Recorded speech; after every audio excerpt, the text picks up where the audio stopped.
This shop looks popular today. Wonder what the occasion is.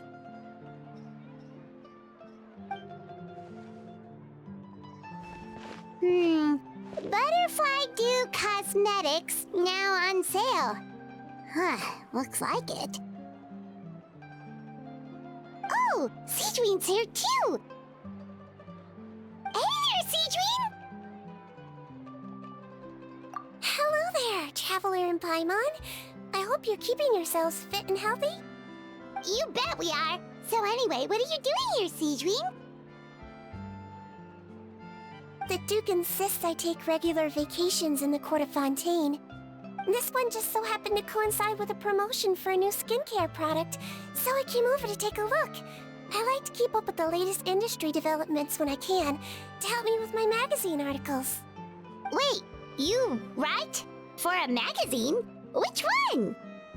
It's called Beautés en Fleur, and it's run by the Fontaine Beauty Association. I've done lots of articles about skincare for them, using the pen name Maritime Flower. Oh, wow! You're a Maritime Flower? If Paimon's not mistaken, you're one of the leading figures in the Fontaine Beauty Association! What's so weird about that? Everyone loves beauty! I really like this role. The staff at cosmetic shops are always so polite. And as long as I wear a big smile on my face, I always get the best customer service. Well, they sure don't want to make an enemy of the Maritime Flower.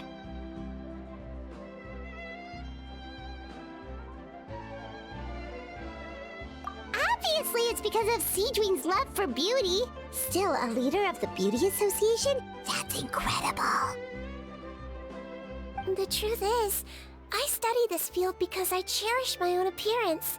It has nothing to do with being beautiful or not. Oh, the words of a master beautician defy comprehension! Oh, wait, you're saying that natural beauty is the highest form of beauty, right? Not really.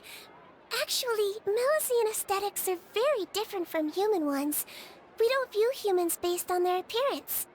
If I had to describe our approach, I'd say it's based on cuteness. Oh, really? Yep. Still, I really value my current appearance, and in the process of taking care of it, I've ended up learning quite a lot about skincare and stuff. It turns out, my knowledge and experience is pretty popular with beauty product lovers. It came as a big surprise to me, though. Oh, Paimon gets it now. But speaking of your appearance, how come you look human anyway? Are you, like, only half Melusine?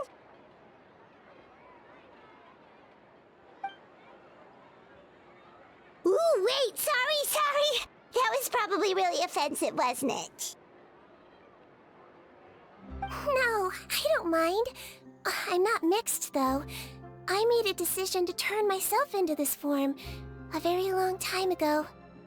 If you're interested, I could tell you the story. A shape-shifting story? Oh, heck yeah, of course we're interested!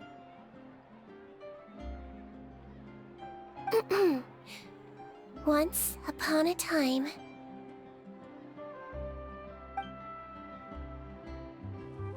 Long ago, humans rejected Melusines, and Melusines feared humans. There was one Melusine who became fascinated with human medicine, but no human wanted her help. And there was one girl who liked Melusines, so no humans would make friends with her. So, the Melusine became the girl's friend, and the girl became the Melusine's patient. Your checkup's all done. You're still in perfect health. Thank you, Dr. Melusine. In this game of doctor and patient, a friendship was born. Then, one day, the girl fell ill. The Melusine was the only doctor to arrive on time, but the adults sent her away. Scram! Melusines can't be trusted! So just because I'm not human, can't save my best friend. In desperation, the Melazine approached the frightening witch. She begged and begged until she got a reply. If you take this potion, concocted of sin, you will gain a human face and grow human limbs. But then, you will lose everything that attracted this friend of yours to you in the first place. Can you accept that? The Melazine did not hesitate for very long.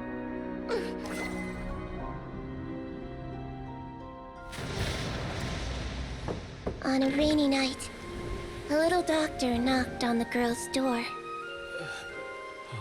The doctor wore a hood and raincoat, maybe to protect her from the rain, but maybe also to hide a secret. The little doctor held the girl's hand and treated her illness, just as she had so many times before.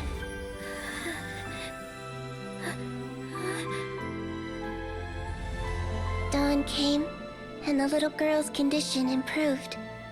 But the little doctor was long gone, for she knew her friend would never recognize her again.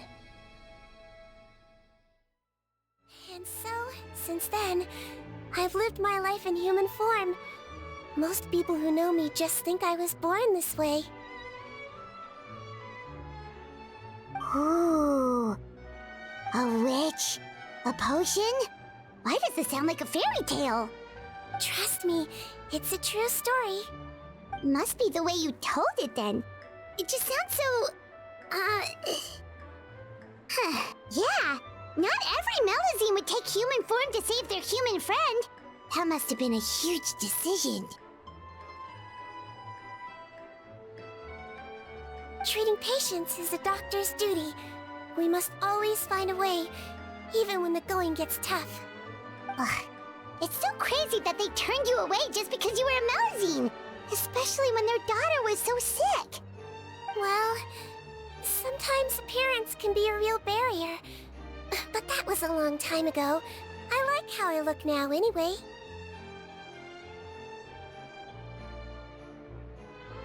Paimon too! You're super cute this way.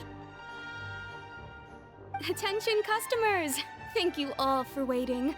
Now, on behalf of our skincare partner, I'm delighted to announce that our exciting new product is now officially on sale!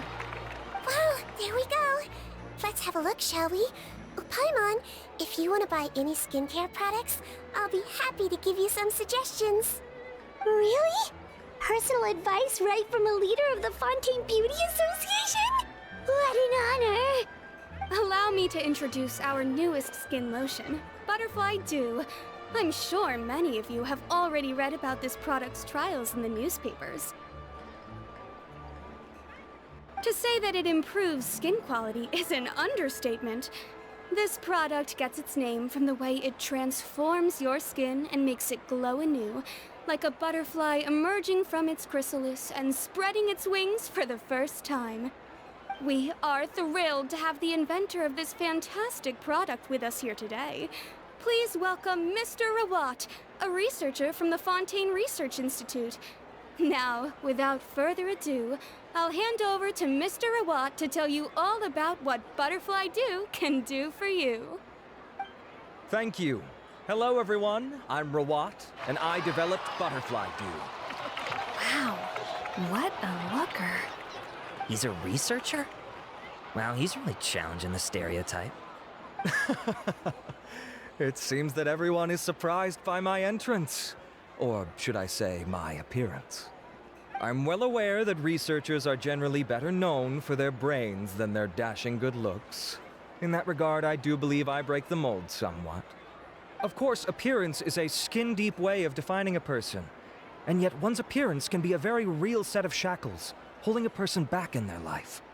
It can rob a young person of their self-confidence when applying for a job, dissuade a young lady from approaching the one she loves. Our actions are at the mercy of our appearance, and we slowly become the very person that the outside world sees us as. But what if I told you that those shackles can be broken? if our appearance prevents us from changing, then let us first change our appearance itself. Wash away moles, birthmarks, and wrinkles, and they can no longer rob us of our confidence. Replace them with luster and radiance, and we shall never again hang our heads in shame. That is why Butterfly Dew exists. Its mission is to allow us to shed our pupae, undergo a complete metamorphosis, and embrace a new life. Well, whether it actually works or not, after that speech, Paimon's already sold! Mr. Rawat, could I ask if you've used this product yourself? Of course, I tried it many times while I was testing it. You can consider me a product ambassador. Wow, then it's sure to work! Still, I don't expect to convince you just by blowing my own trumpet. So, could I get a volunteer from the audience to try it out? Oh, Paimon volunteers!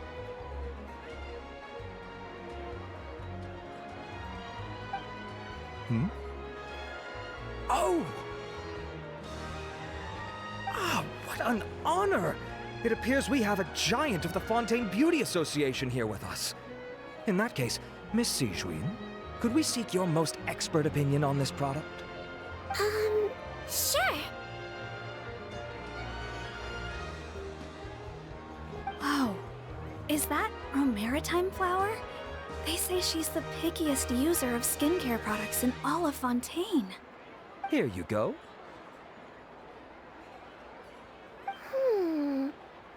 Well, it's very kind to the skin, and the absorption rate is high. Even for Fontaine, this is a first-rate product. Wow, now that's high praise! I'll take one! Any discounts? All right. Well, all that remains for me to say is, Butterfly Dew is now on sale!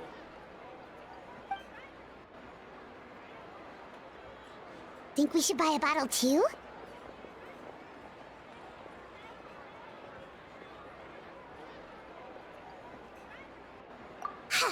Of course you bring up Mora. Fine, Paimon will pay out of her own pocket and even share it with you. There, does that sound fair? And if you're worried about whether it's the right product for you, well, luckily for us, Sigewinne's here, so we can get an expert consultation.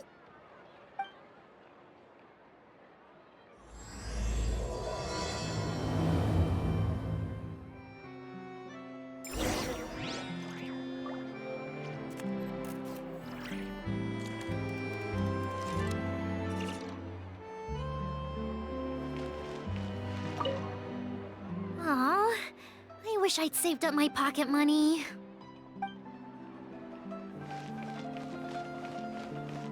I'm buying for a friend, but I just want to check. This is designed for both women and men, right? I was looking to switch up my skincare routine anyway. I'm gonna try this out as soon as I get home tonight.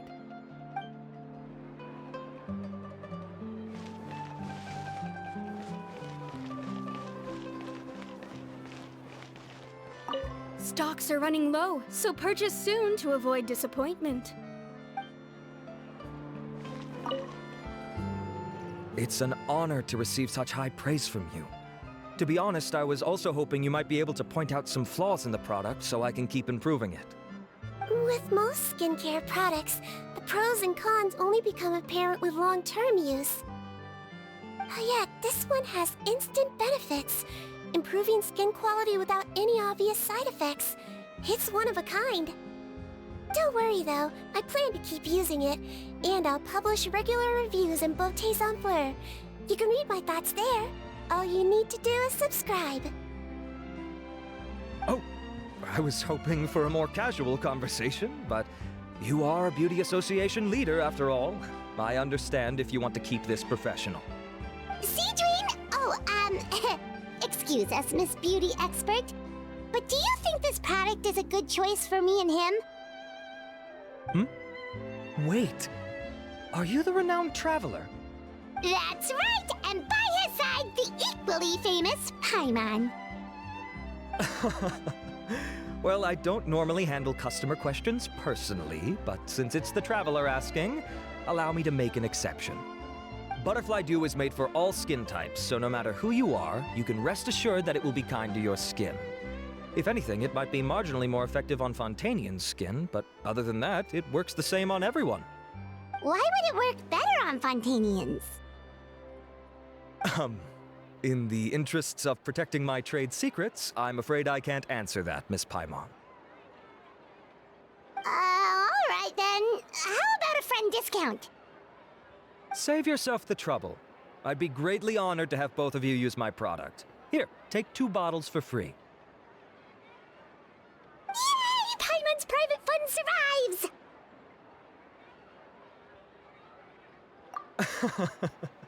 I can see why you might think that, but please don't misunderstand. This gift is simply a token of my esteem. There's no business motivation behind it. To me, finding new customers for Butterfly Dew is about meeting kindred spirits, fellow admirers of physical beauty. I consider it a labor of love. Admirers of physical beauty? Eesh, that's embarrassing to say out loud. It sounds so shallow.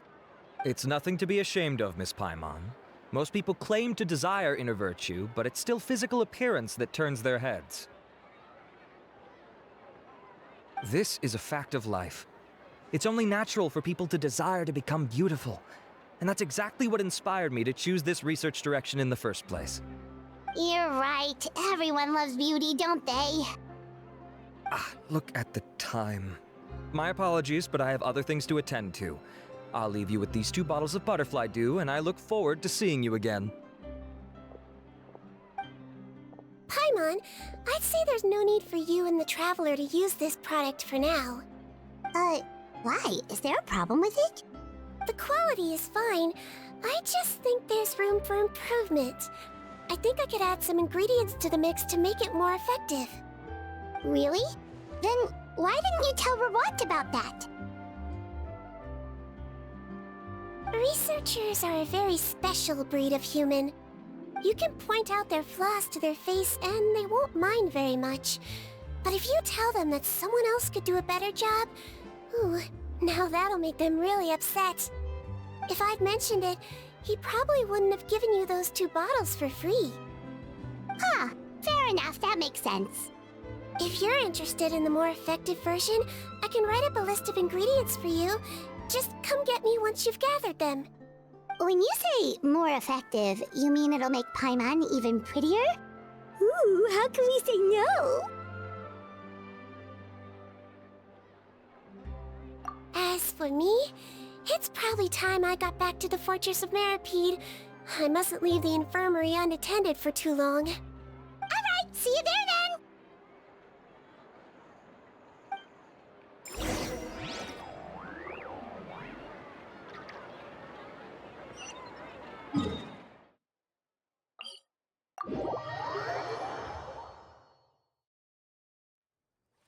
Tea parties are a must for the well-mannered. If you'd like to learn the proper etiquette, I'd be happy to— Just up ahead, Traveler! The ingredients for Sigewinne should be nearby!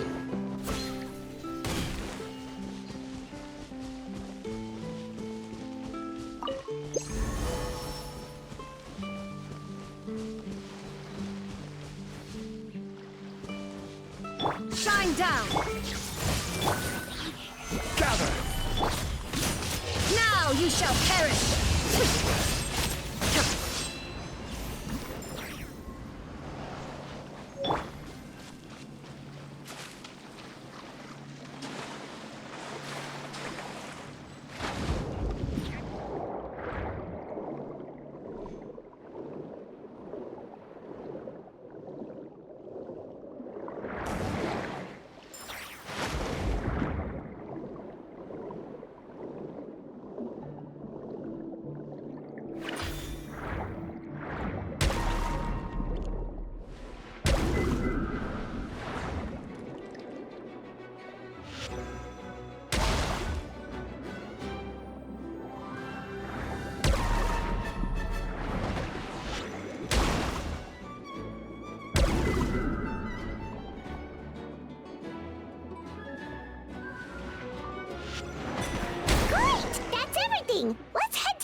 Whoa, the infirmary is packed! Please, you have to believe me. I saw it with my own eyes last night. Another me! He looked exactly like me. Got it? Okay. I've written down everything you told me. Now, I have a few tests to run. Take a deep breath, and don't worry, it's nothing to be nervous about. First, which finger am I holding up? Your index finger, but I'm telling you, my mental state is fine. I'm not crazy. Very good. Now, on to the next. Hey there, Your Grace. It's been a while, huh? Ah, it's you two. Indeed it has. I would offer you some tea, but I'm afraid the timing is unfortunate. Duty calls. No worries. Actually, we were looking for Sigewinne. Do you, know what all of this is about? This inmate came running to the guards in a panic, claiming to have seen his exact doppelganger. A doppelganger? Doesn't that just mean someone else kinda looks like him? And that's what I thought when the report first reached my desk. But we've inspected our records.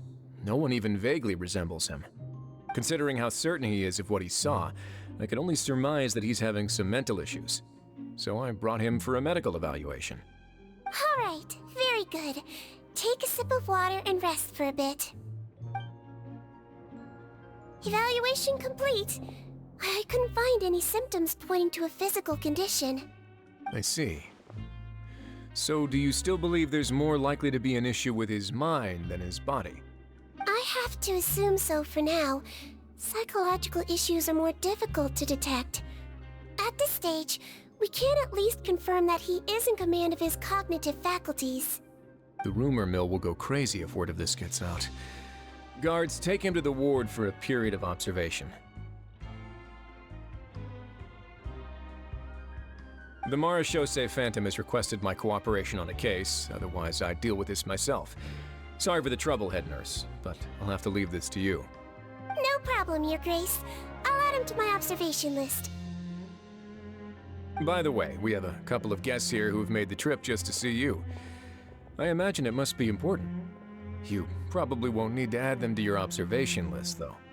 Oh, Traveler! Paimon, it's you! Hey there, Sigewinne! It's actually not that important, but... I'll be in my office if you desperately need me. Goodbye for now. Okay, bye-bye! So, Sigewinne... Would you mind waiting for just a moment? I have another patient to see. Just find an empty bed and take a seat. I won't be long. Oh, sure! Sigewinne, we've brought him. And he seems to have taken a turn for the worse again. Okay, don't panic. Let's start by sitting him down here. Paimon had no idea how busy it can get for Sigewinne. Maybe now's not the time to ask for her help with skincare. Good point. Besides, it might actually be interesting to observe her at work. Well, this could hurt, so I suggest you take a deep breath first. Did his face melt? What happened to him? It's anyone's guess. His face melted off shortly after arriving at the fortress. But since he's a serious offender, he can't be allowed out for medical treatment. Best we can do for now is ask the head nurse to give him something to manage the symptoms. Oh, this is gonna be awkward. We still need to bring him to the Marechaussee Phantom for questioning. What if he scares them half to death? Will that be our fault? The Marechaussee Phantom? Does this have something to do with the case Risley's dealing with? Yep, it was a huge case. They bagged a few dozen crooks in one fell swoop. And this guy's the baddest apple of the bunch. He harmed countless people. And now, it looks like it's all finally catching up with him. You done gawking? Not yet. I need to check the severity of your ulcers to decide the right dosage. Don't worry. We Melazines have a very different sense of aesthetics from humans. To me, you just look like a little kitty with slightly scruffy fur, but still just as cute. Don't patronize me. Do I look like a kid to you? Just give me the meds and let me out of here. I already missed my cell. Hey, lose the attitude. You dare talk back to our head nurse like that again? Your days are numbered. Oh, it's fine. Okay, I'm going to apply the medication now. Tell me if it hurts, alright? Look how nice Sigewinne's being. And he still talks to her like that? What a nasty piece of work. Can I leave now?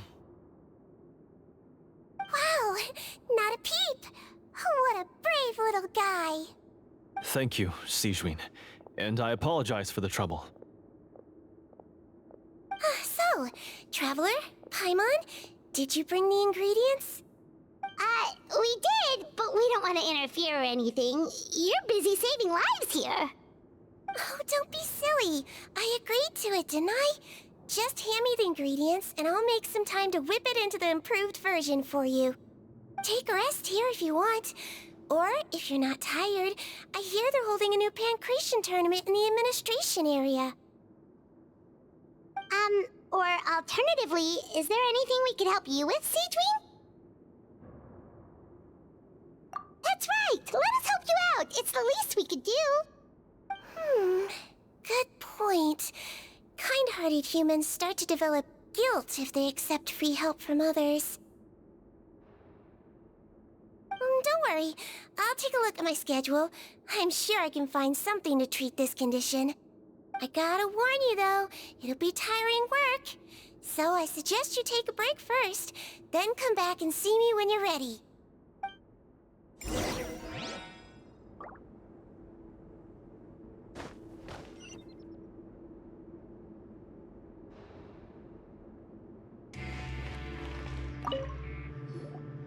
We're ready, Sigewinne! What's our first mission? I found the perfect job for the Traveler. First, I'd like you to lie down in this bed.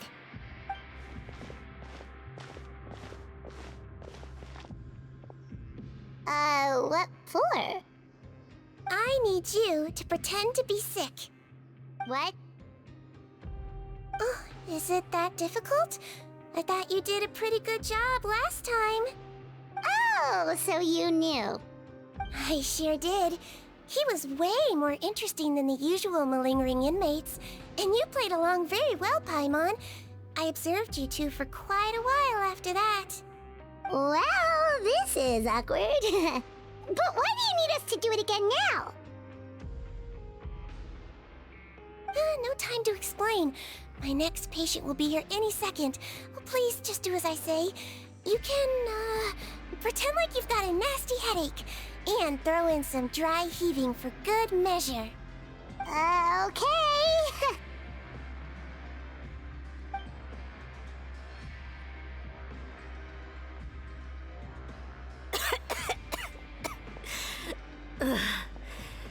Hey, Doc. It's me. I'm only here because my mom won't stop pestering me about it. So annoying.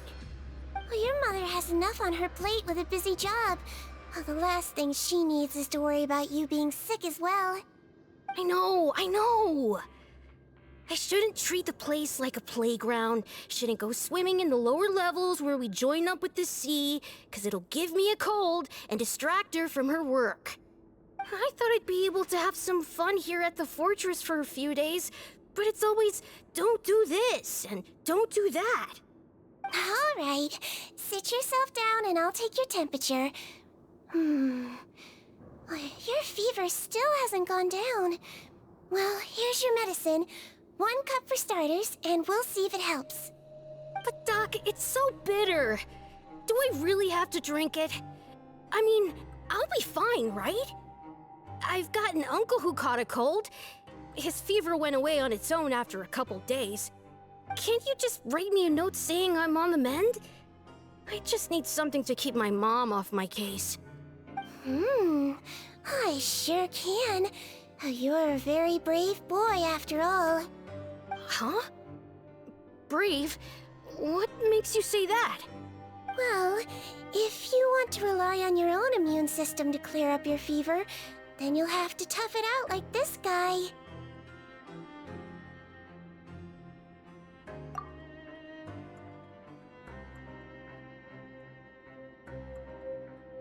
Hang in there, Traveler! Are you gonna puke? Paimon can get you a paper bag!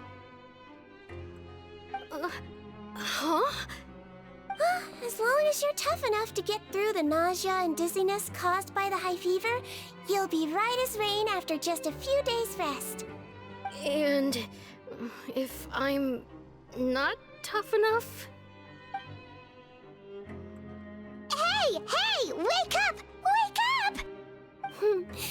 Put it this way, at least you'll never have to see the doctor again, right? I think maybe I'll take that medicine after all, if that's okay. Oh, of course. Here, it's still warm. It's so bitter. All done. Great job, you two. That kid really doesn't know what's good for him. His mother's a guard here. She's been working back-to-back shifts lately, but unfortunately his father's away on a business trip right now. She had no choice but to bring her son here for the time being. He was quite happy at first. He seemed to think that the Fortress of Meripede would be all fun and games. So you made us put on that act just to scare a kid into taking his medicine? That's a pretty sneaky trick. Seems like there's a whole side to Sigewinne we never knew about. It's a technique I learned from my teacher. Oh, you had a teacher? Was she a Melazine doctor too? She was human. She passed away a long time ago. Oh, sorry. No, it's fine. I really liked my teacher, so it's always nice when I get to talk about her with other people. She was a traveling doctor, and since she didn't have a clinic, she'd go out and visit her patients wherever they were. Dealing with the badly behaved ones was her specialty. She used to say, if you can scare the little brats into taking their medicine, you won't have to hear them wailing and screeching when their condition gets worse.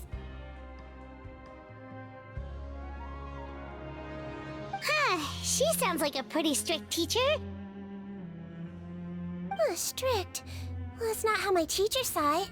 She thought of herself as terrifying to kids. Strange way for a doctor to describe themselves. Now Paimon's curious to know what she looked like.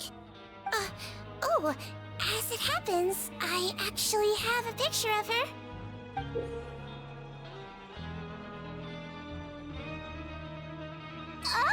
Oh, wow, yeah, okay, that'll terrify the kids. Yep. All the children she treated thought she was a witch. Why does it almost sound like you're envious of her? Oh, because I am. If she was here, all the children would take their medicine without any need for tricks. A doctor who looks like a witch. True, they wouldn't dare try anything funny with her around. Oh, me, on the other hand, it's hopeless. Children aren't afraid of me at all. That's actually a good thing, you know? Oh, my next patient should be arriving now. Would you mind lending me a hand again? Sure thing! On to the next mission!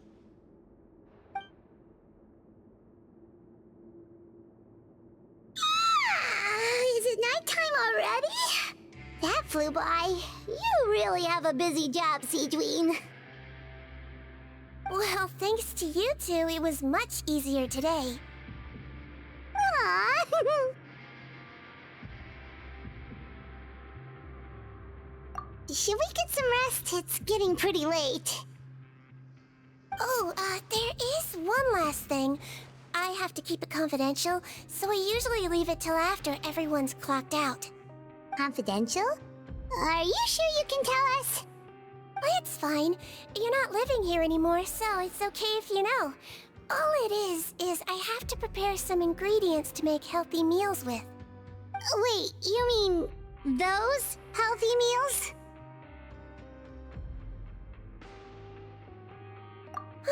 My patients refuse to eat any healthy meals I prepare in front of them, so I have to prep the ingredients in secret, then let the chef at the Coupon cafeteria handle the rest.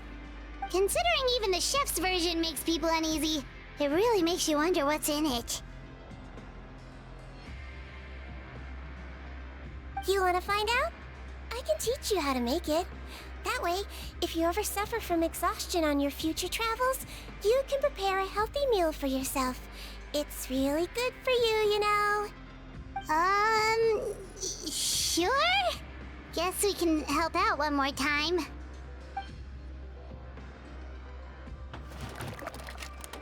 The ingredients are ready. Now, put them on the table and add them in the order I tell you. First, we add this special slime condensate, stir it thoroughly, then pour it in. See that? It adds elasticity and looks just like tasty jelly, doesn't it? Yeah, it really does. Until you remember it's slime condensate. Next up, xenochromatic crystals. You want to crush them up into a fine powder, like powdered sugar. Wait, are those from Fontimer Aberrants? Are you sure they're edible? Finally, we'll need some high-protein meat. Frogs are an excellent choice. You just need to clean their innards, and then you're left with some lovely, tender meat. Oh! Frogs. And we're done. All that's left now is to pack them into lunchboxes and hand them to Walsey. Yesterday in the production zone, I noticed an inmate who's been working for 2 days straight. That means it's a healthy meal for him tomorrow. Sigewinne really does have the inmate's best interests at heart.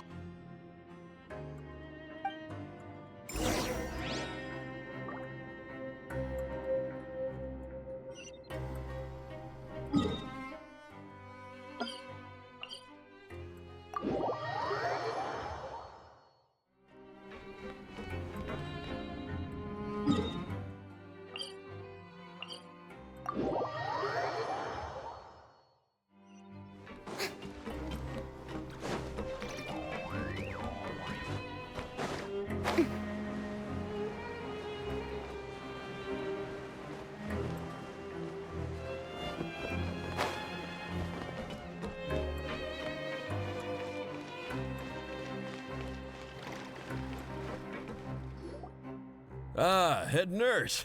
Got some extras for me? Just the one today. The serial number's on the lid. Sounds good. I'll make sure it gets delivered. Sounds like they're talking in code. Thanks for your help. Oh, it's no trouble at all. I only wish I could do more. You work so hard for all our sakes. I'd happily lose a little sleep if it meant helping you out. That won't do. If you reduce your sleeping hours any further, your health will start to suffer. All right. Nurse's orders. I'll do as I'm told. But you take care of yourself too.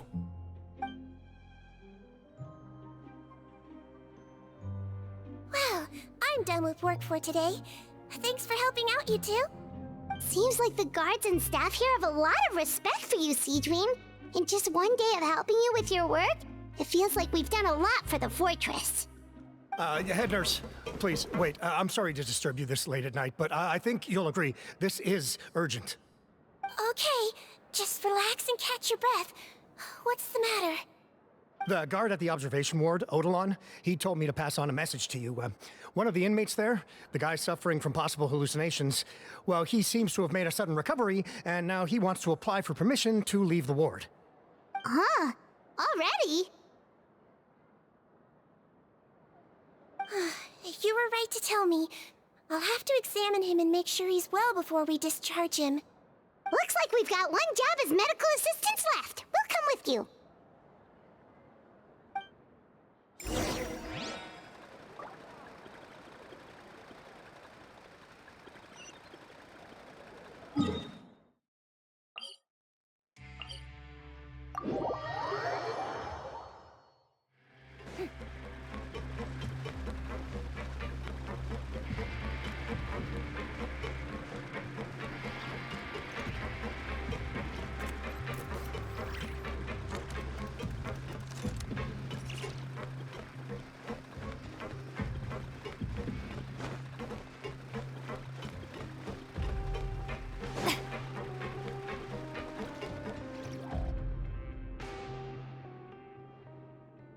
Ah, head nurse, you're finally here. I'm so sorry for all the trouble I've caused you, but I believe I've now made a full recovery. After giving it some thought, I'm sure that I was probably just seeing things. Stress-related, I imagine. I'd been working long hours, so I definitely wasn't in the best state of mind. I totally understand. Still, I have to give you an examination before I can discharge you, okay? So, take a deep breath and don't be nervous. It'll be the exact same procedure as we did this morning. We can start whenever you're ready. Again, so sorry. I was in such a state this morning, I barely recall anything. Would you mind taking me through it again? Oh, not at all. It's a lot to remember. First up, we have a little cognitive test. Just concentrate and you'll be fine. To start with, which finger am I holding up? Your pinky.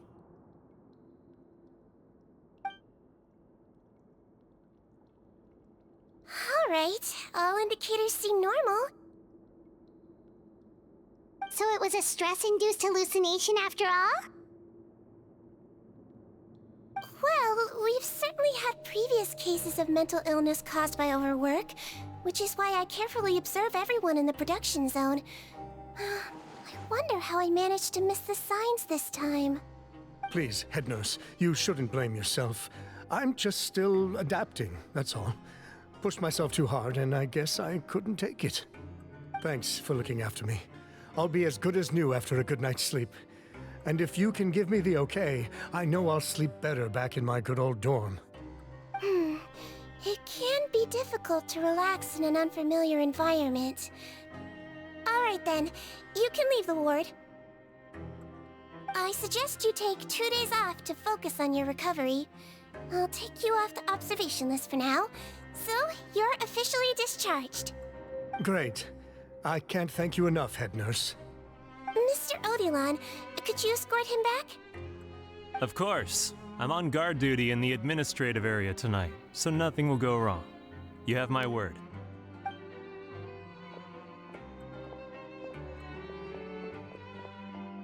Guess you're finally done for the day now, huh? Yep. But I still haven't gotten around to making that improved lotion for you yet. Oh, no rush! Seriously, it's super late now. You should go get some rest too. Well, tomorrow it is then. Good night, Traveler. Good night, Paimon. Hope you sleep well. Oh, don't you worry! We will! After a productive day of work, we're both gonna sleep like a log.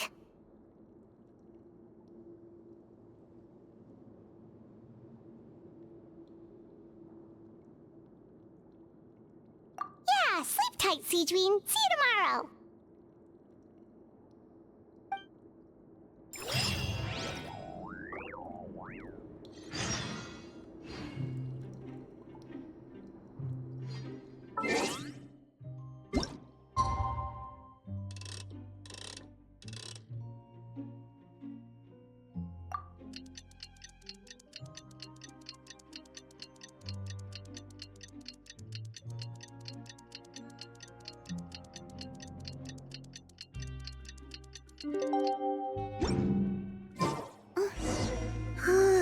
Paimon really did sleep like a log. Let's go find Sigewinne.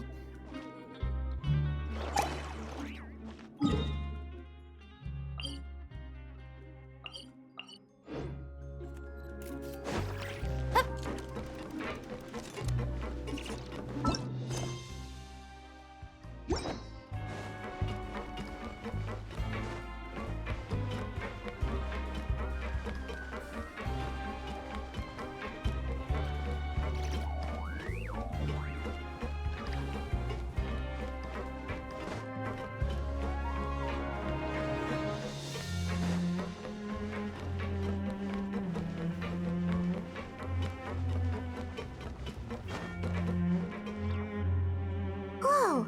How is the infirmary even busier than yesterday? Good morning, Traveler and Paimon. I have a few people here for a checkup, so you might need to wait for a while. No problem. Anything we can do to help? There's a bit of a complicated situation here. I'm still getting to the bottom of it myself. You have to believe me. I'm telling the truth. You're in a medical facility. Keep it down. Please, listen to me. I'm not Gascon. I'm Uy. You're a horrible liar, you know that? We get all your mugshots with the arrest warrants. It's clear as day that you're Gascon. You mean because of the way I look? I don't know what happened.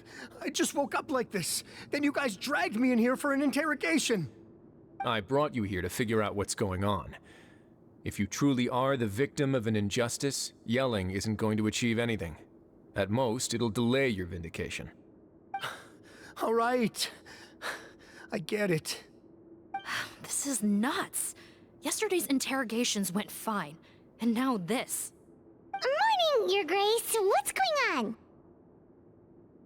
Remember the case I mentioned yesterday? The one brought to me by the Marechaussee Phantom? Well, we've been questioning the inmates involved this morning. Every single one of them is claiming mistaken identity. Huh. That's even weirder than what that guy was saying yesterday. The thing is, none of them have been able to provide any evidence whatsoever to support their claims. Questioning them further got us nowhere, so for now, we've brought them to the infirmary. And we thought yesterday was as busy as it got for Sigewinne. We've compiled their statements. Have a look. Perhaps there's something we missed.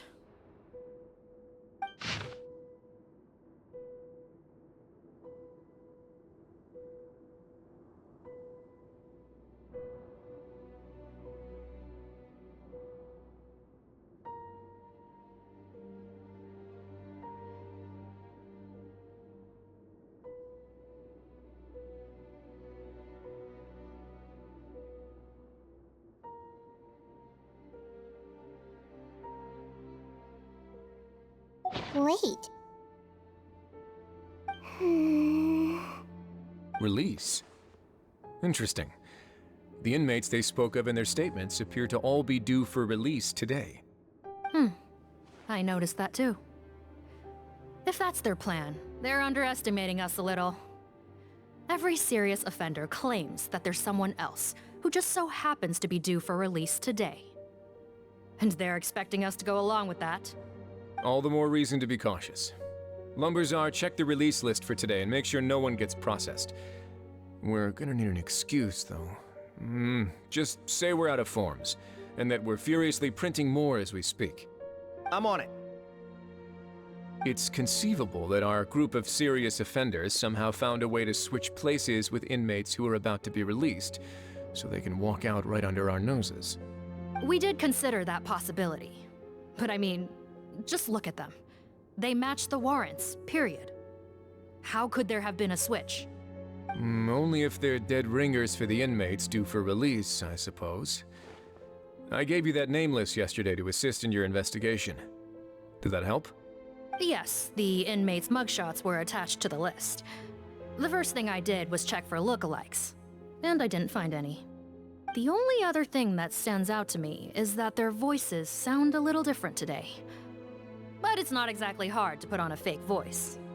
Oh, really? What does our head nurse make of all of this? Give me a moment. I think I have a way to confirm whether there's been a switch. I know, it's not time to change your dressing yet, but please bear with me. Huh? Isn't that the guy from yesterday? This should be Honore. He has very severe facial ulcers, which require an operation in the hospital at the Court of Fontaine. I authorized him to leave the fortress for medical treatment under guarded escort. Yes, like I told you. I'm not Potton. I'm Honore. So there has been a swap. Well, I can see what happened in Potton's case, but how do you explain the other inmates? You're not telling me their souls switched bodies, are you? No, I believe it was their faces that got switched. The method is a bit like replacing a tooth. Take the bad tooth out, put a false one in. And actually, I think I can prove it to you. Traveler, Paimon, do you remember Eric from the other day? Yeah, sure do. Then you can be my witnesses. To start with, please fetch the inmate who claims to be Eric.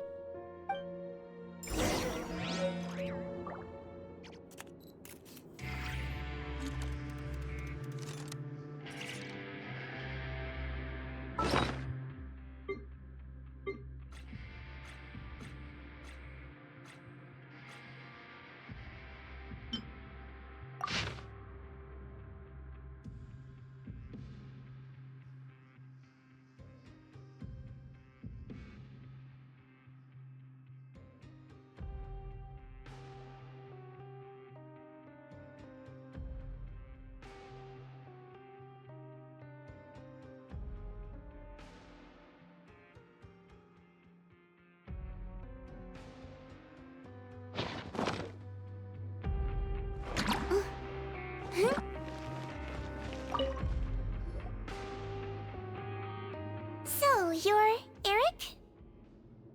Yes, head nurse. It's me. You do believe me, right?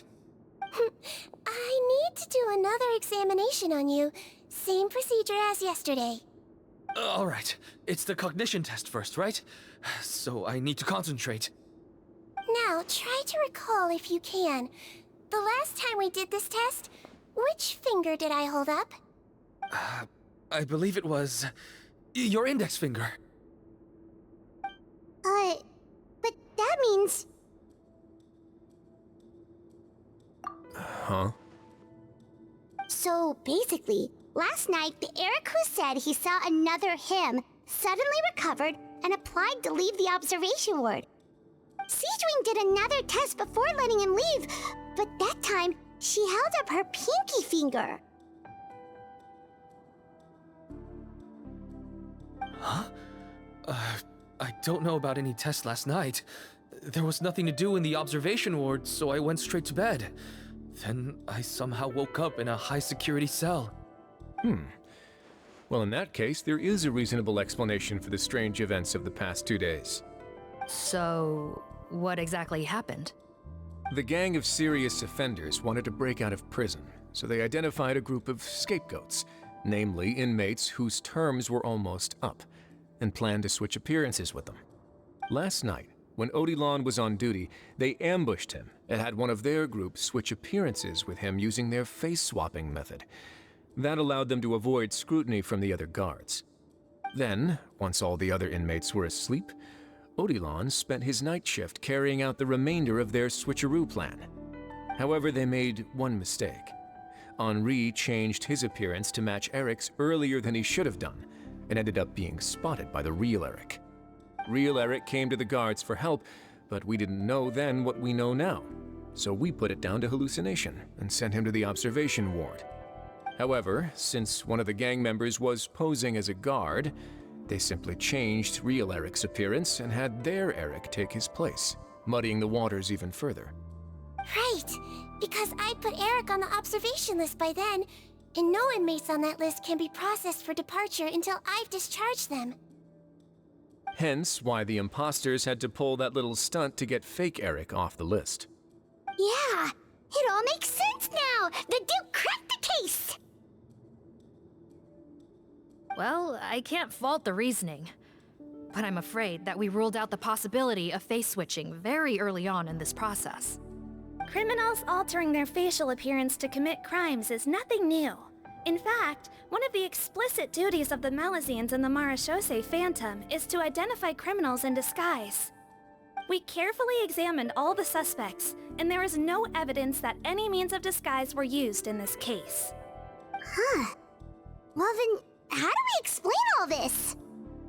So far, it seems more likely that the gang stole documentation belonging to the inmates due for release, and are using that to commit identity fraud. Actually, there is a potion that can completely change someone's appearance. If they use that, even a Melazine wouldn't be able to detect it. A shape-shifting potion?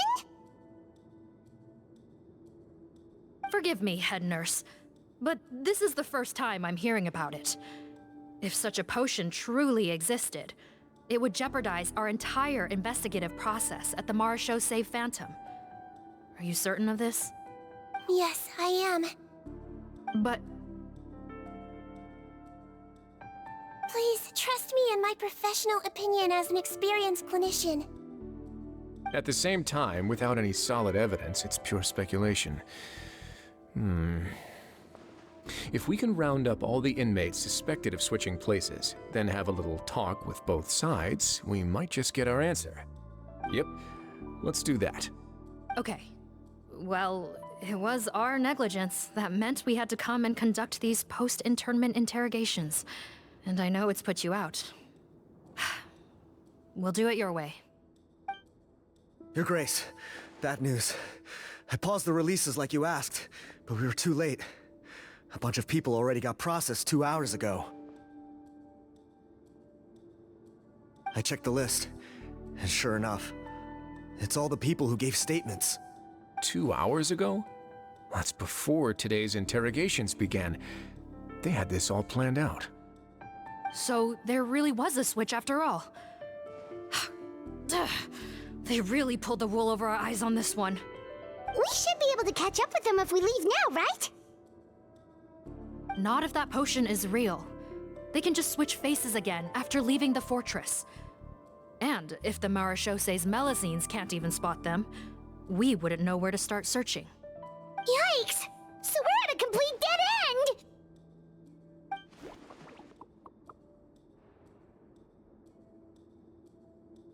Well, technically there is one more lead we could follow up on. We were only able to arrest this gang thanks to the help of a researcher from the Fontaine Research Institute. I believe his name is Rawat. Oh? Rawat? Isn't that the handsome guy we met at that skincare promotion? Handsome? Maybe from a human point of view. I just remember that he specialized in potions. One of the crimes this gang is charged with is the manufacture and sale of illicit drugs. According to Mr. Rawat, they appear to have stolen technology he developed through his research and used it in their operation. At first, he thought it was a typical case of intellectual property infringement, and he tried to negotiate with them. But once he discovered their criminal operation, he reported them to the authorities. Thanks to his report, we were able to swoop in and arrest them all in one go. What a hero! Bet that took courage on his part. No doubt. This is worth following up on. As the one who snitched on them, it's highly likely that Rawat will be targeted by the escapees. That aside, since he's negotiated with them in person before, there's a chance he'll have some additional information for us. Understood, Your Grace. My team and I will head to the Fontaine Research Institute right away.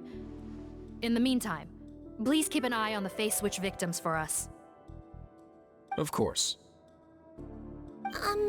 Miss Morgan, I'd like to come along and help you catch these criminals. Huh? Why's that? Well, I'm the one who discharged the fake Eric last night, so I feel partly responsible.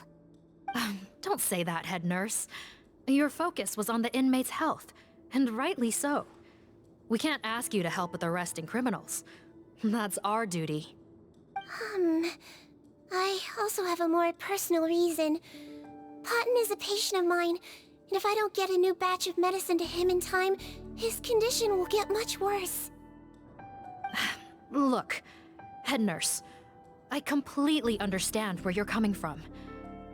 But arresting criminals is dangerous business. And if anything happened to you, none of us can afford to take on that responsibility. Don't worry, I can defend myself just fine. You say that, but still. If I may, Miss Morgan, Sigewinne is the one who raised the potion hypothesis, and I'm sure she has far more expertise on the topic than your team.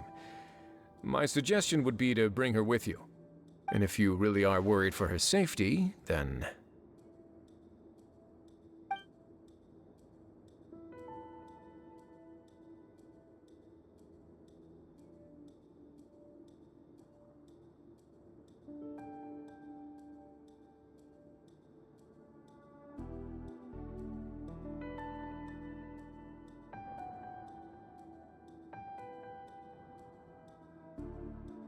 Ah, there you go, right on cue.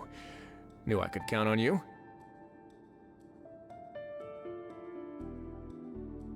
Okay. Well, since this plan has the Duke's blessing, far be it from me to refuse. We should head off immediately. Time is of the essence.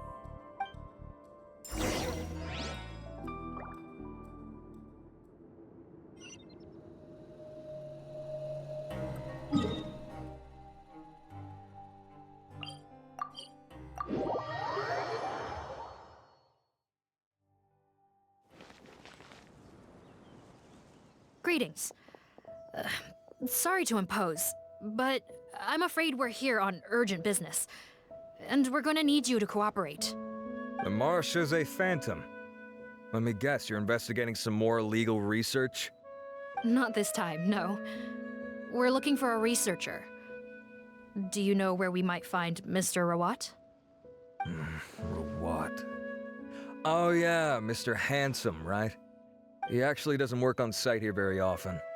There's a handful of researchers in the nearby area who know him pretty well, though. You can see what they know. Just a handful?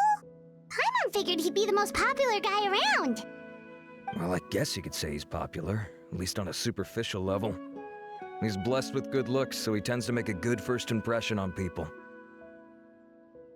But in all his time here at the Fontaine Research Institute, I don't think he's ever had a single deep conversation about his research with his peers. That's no way to make real friends around here.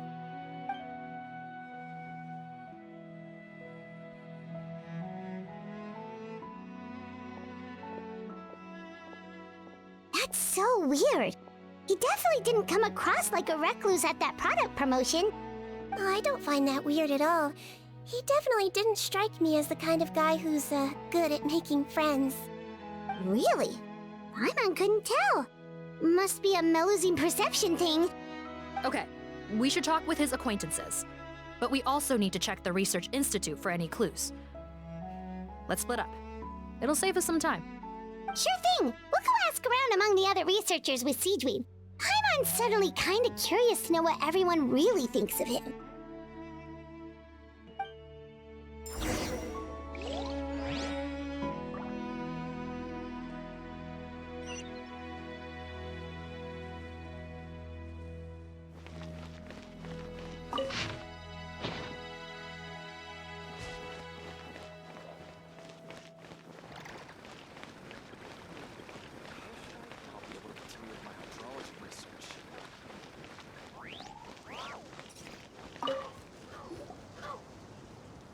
Excuse us, are you Audrey?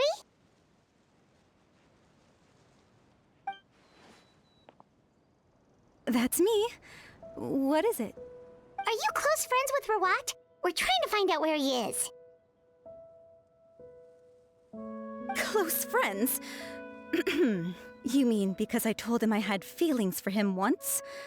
I doubt I'm the first or last at the Institute to make that mistake. Why would you single me out as a close friend? I should have known, really.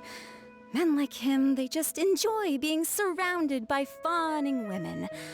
They're not interested in a serious relationship. Okay. We were just kind of wondering if you might know where we can find him. Why would I know where he's at? I barely know him, and he probably doesn't even remember me. Ugh, this is getting annoying. Shall we go ask someone else?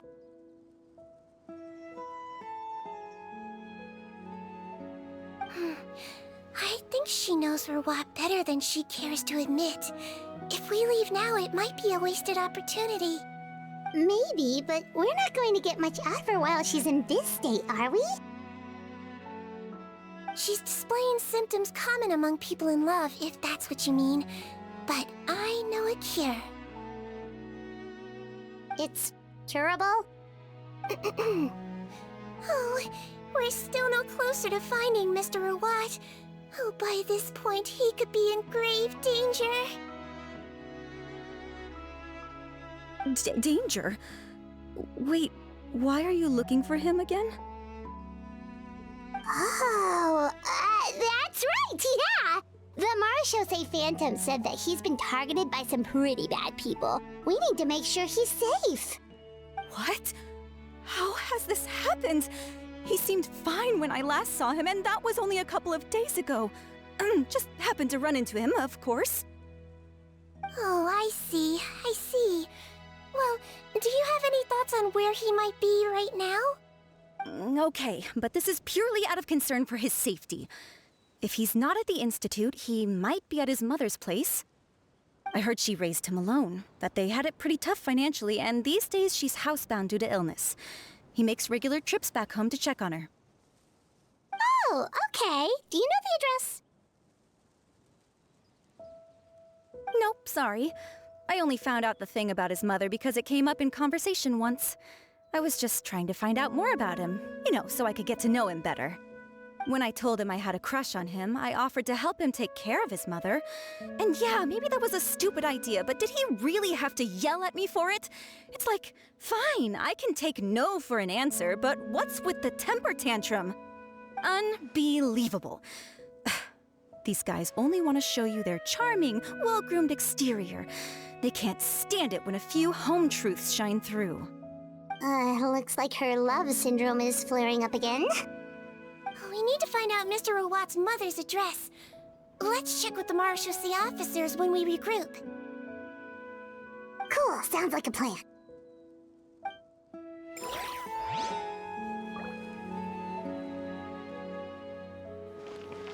Well, I've told you everything I know. Don't you think it's time for you to go looking for him? Not that I care, obviously.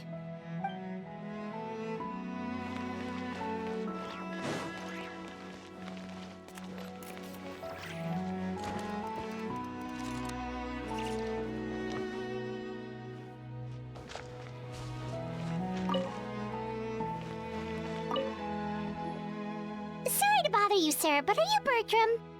Who's asking? Just some concerned citizens helping out the Marechaussee Phantom with an investigation. We'd like to ask you about Rawat's whereabouts, if that's okay. We're told the two of you are pretty close. Not anymore, we're not. Turns out we don't see eye to eye. Oh yeah? What happened? The thing about us researchers is, most of us do what we do for some sort of higher purpose. But not Rawat. All he cared about was how to commercialize his findings. He won't even let you work with him unless you sign a confidentiality agreement first. Also, he has better control over who gets which intellectual property rights. How are you supposed to get any meaningful research done working with a guy like that?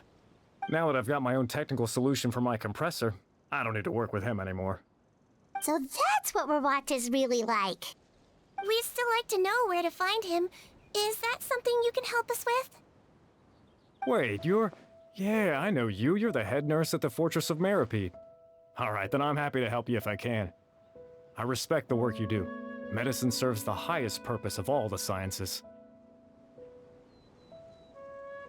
Wow, turns out Sigewinne's got some real clout. Thing is, I have no real way of knowing where he might be. I stopped working with him 2 months ago, and I've barely seen him since. But if you want my advice, I'd say go talk to the peddlers. There's a few he meets with every other day or so. Maybe they know where he's at. Peddlers? Yeah, back when I was working with him, I noticed he met with them quite often. Wouldn't surprise me if they were involved in some shady business together, because it seemed like they went out of their way to avoid discussing anything in my presence. The little I overheard was about manufacturing and selling pharmaceutical drugs. Like I said, he's all about the money. Drugs? Doesn't he work with skincare products? Do those count as drugs?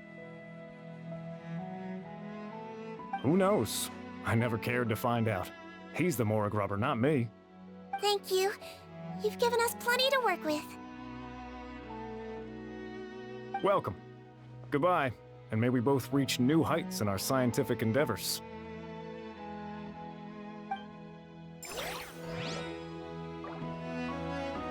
If my research project works out, the development of underwater spaces should become much easier.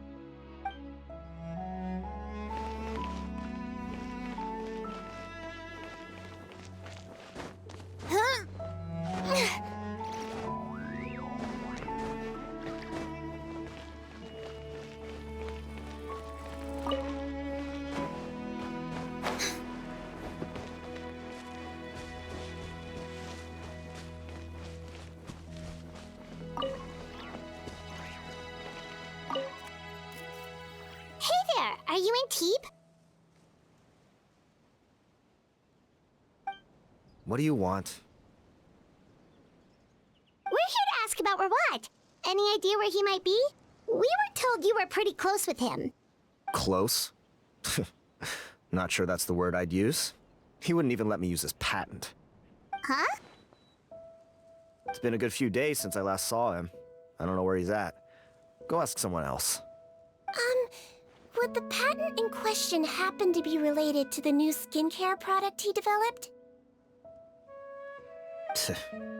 Yeah, kinda. Butterfly dew, or whatever he calls it. I heard he made a tidy sum off of that one. Okay, now we're getting somewhere. Keep going. Most of the other researchers here focus on mechanics, energy, stuff like that.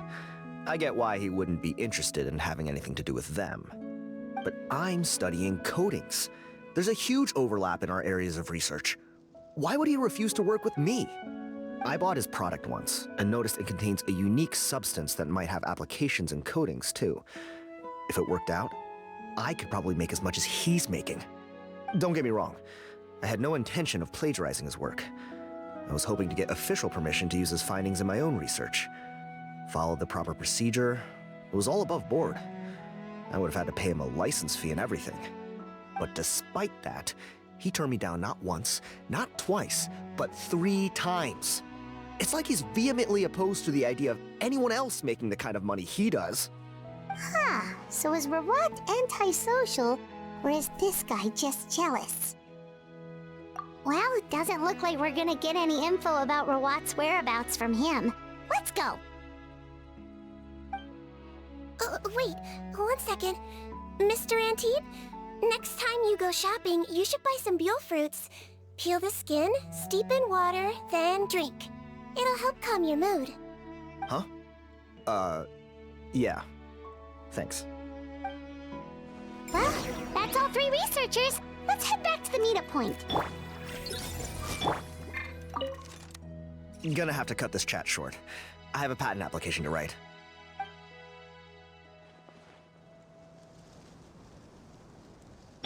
Everyone hold it!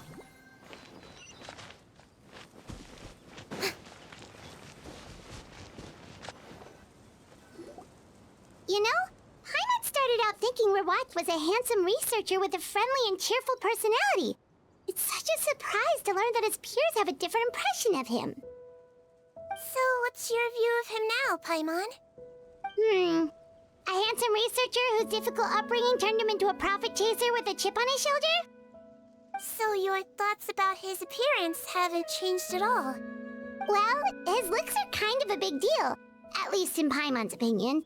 How does such a handsome guy end up being so antisocial? Even with his difficult family background, it just doesn't make any sense. You can't judge a person solely based on their appearance.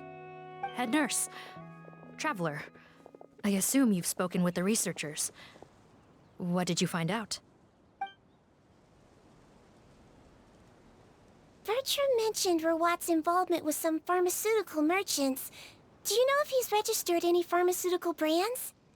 Since he was a whistleblower on such a huge case, I ran a background check on him. I don't remember there being any brands under his name. How strange. If he was so focused on commercializing his research and averse to sharing his technology with others, why wouldn't he have registered his own brands? Maybe he and his business partners needed to avoid public scrutiny? You think he may have colluded with the gang? Well, the crime was manufacture and sale of drugs, and that would certainly be in his wheelhouse. We can't rule it out. Isn't that pretty unlikely, though? He was the one who blew the whistle on them! Most children who come to me with tooth decay have suffered pain for a long time already, but they'll still try to hide the fact that they eat too many sweets. Grown-ups and children aren't so different in that regard. If you say so.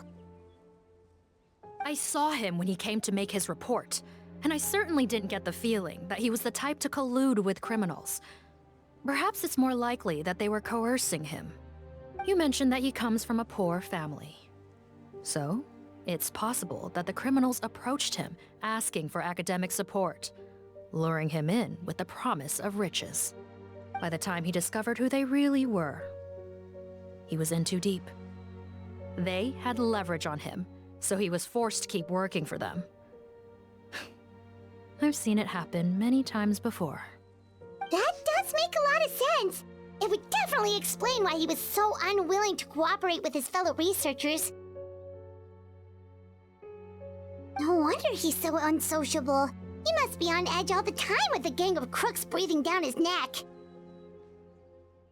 In that case, the situation could be worse than we thought. If Rawat was working with the escaped inmates, they're sure to know more about his whereabouts than us. Oh, there's a good chance they'll get to him before we do. Based on the information we've gathered so far, he was last seen 2 days ago. If no one's seen him since, maybe we're too late. 2 days ago? So he went missing right after that product promotion. That was the same day he reported the criminals, too. Not a good sign. Don't worry, everyone. I believe we still have a chance. Since he disappeared right after blowing the whistle, it's likely that he's gone into hiding. Yeah, he must have been worried that they'd come for him. All the more reason to find him as soon as possible. The only lead we have at the moment is his mother's house, which you mentioned earlier. Seath, think you can find the place? Yep. When you register a brand, the Court of Fontaine requires you to provide a legal address. The one Rawat wrote down was in the outskirts of the city. That should be the place. Okay, then there's no time to lose. Let's move.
Right. This should be the house. I'm pretty sure this was the address. Okay. I'll knock.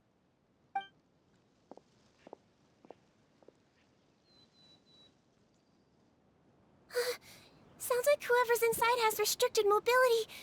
Oh, it seems serious. Oh, what's the fastest way to get this door open? Break the door down? No, I'll handle it. Let the expert deal with it. There'll be a mountain of paperwork if we damage a citizen's property.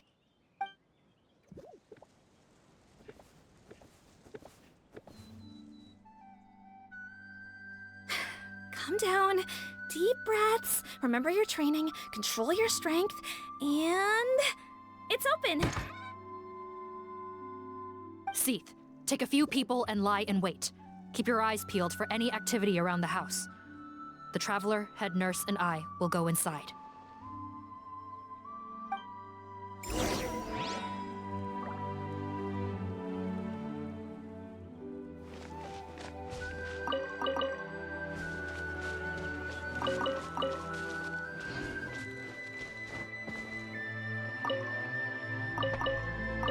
No! Don't look this way! I'm supposed to be hiding, remember? Captain's orders.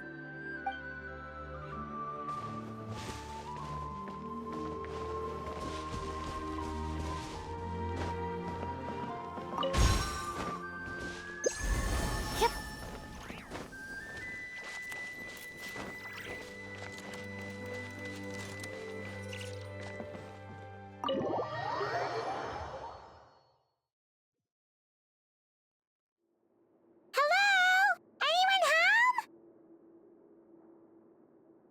Oh, there. On the bed, there's an old lady. That's gotta be Rawat's mother, right? She doesn't look like she's in any state to be answering our questions, though.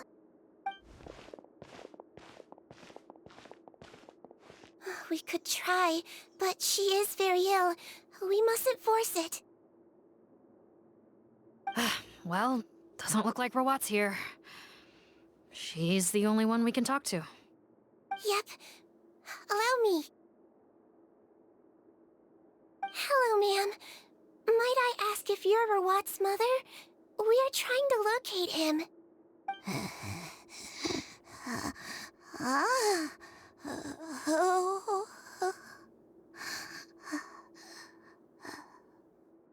Hard of hearing, perhaps. Does anyone have a picture of Rawat? I have one here. I'd like to show you a photo, ma'am. Is this your son? Do you know where he is?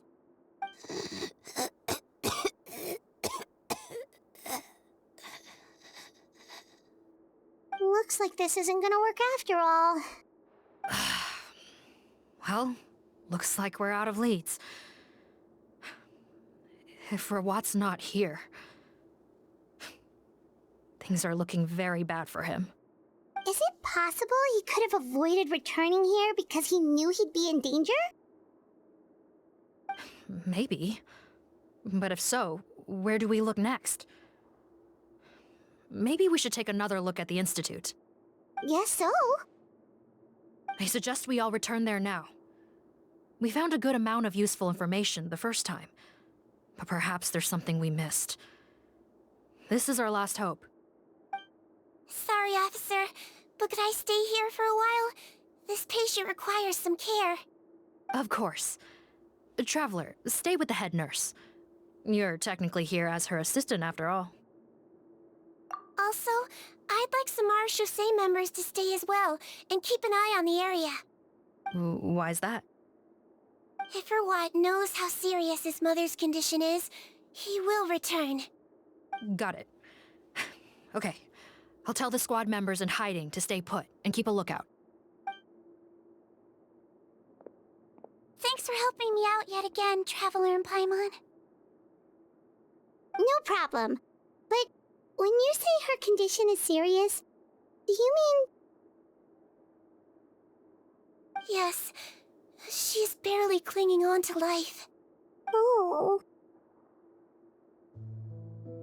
Let me take care of a few things first. Could you pass me the towel over there? Yeah, of course.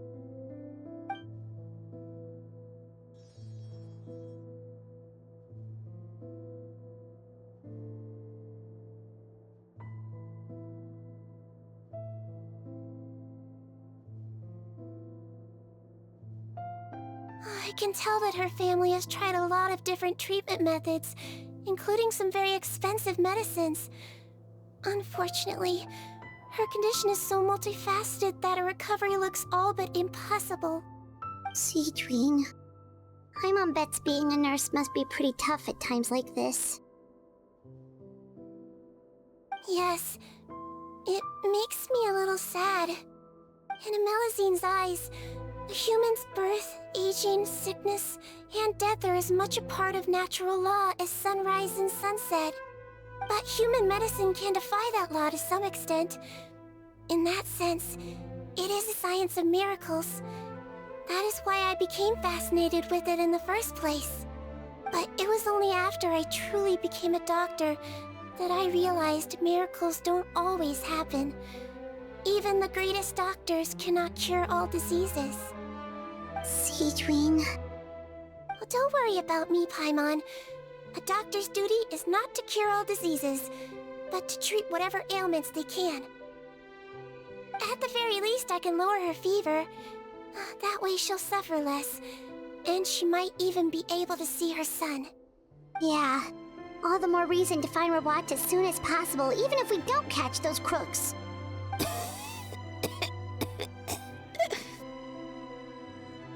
Oh, her fever is getting worse. Could I get some hot water? Sure, we're on the case.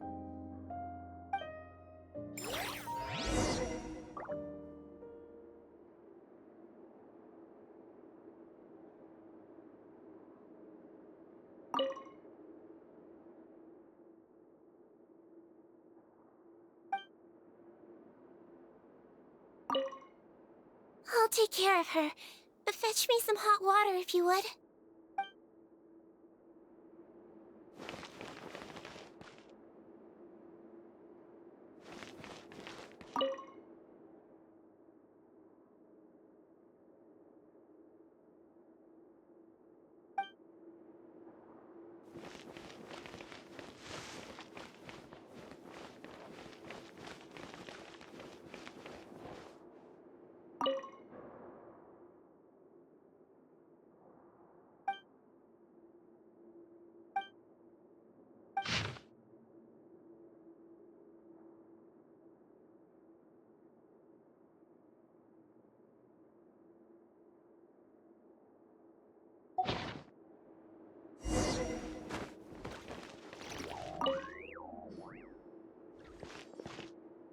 Found the hot water?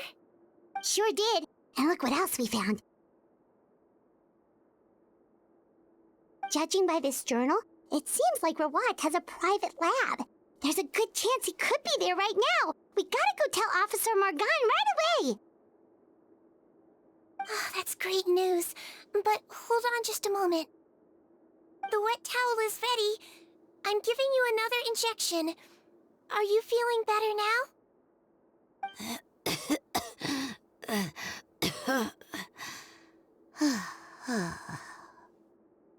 It's all right. We'll go bring him back. Please hang in there. Thank you.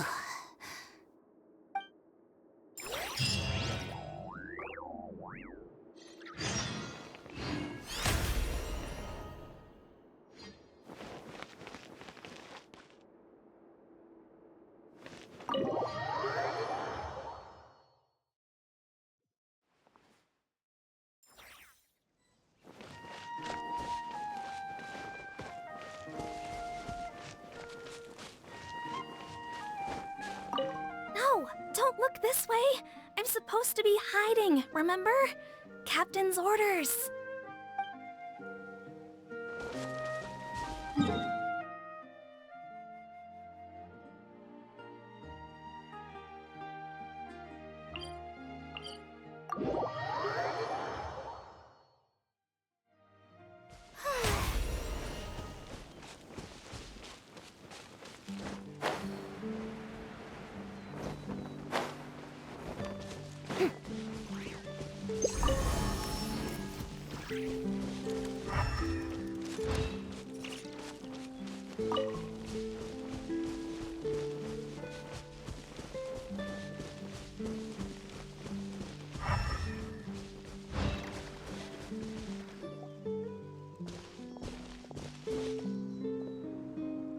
It's Officer Morgan! They're already here!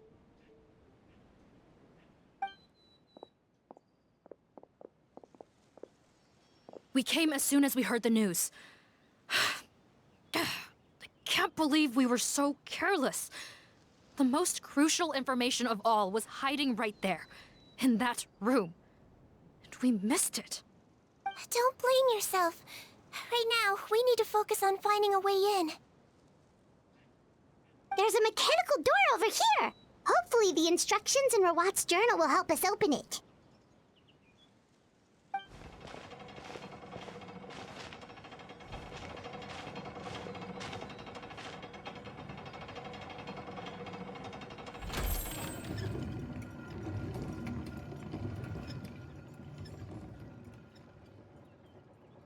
It's open. Let's go in.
How did they get in here?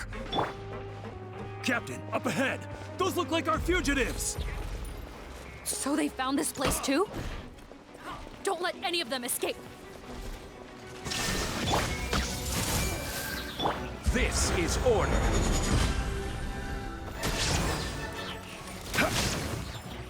Hey! Illusion shattered! Hold still! This way!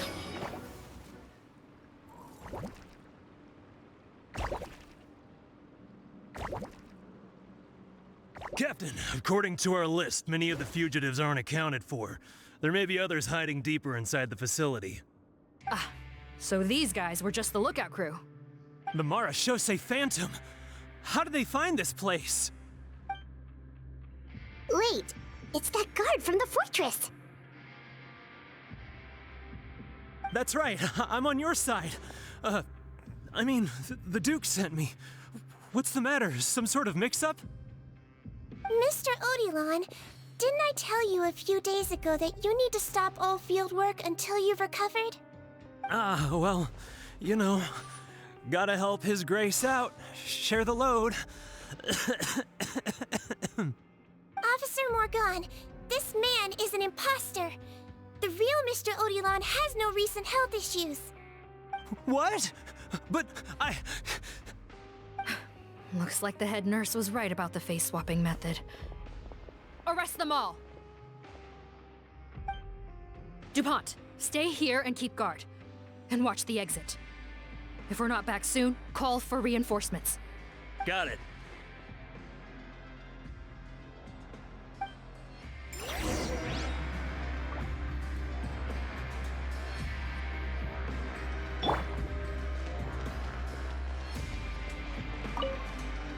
Don't worry, I got this covered.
So many jars.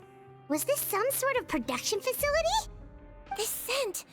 It's probably the ingredients used to make butterfly dew.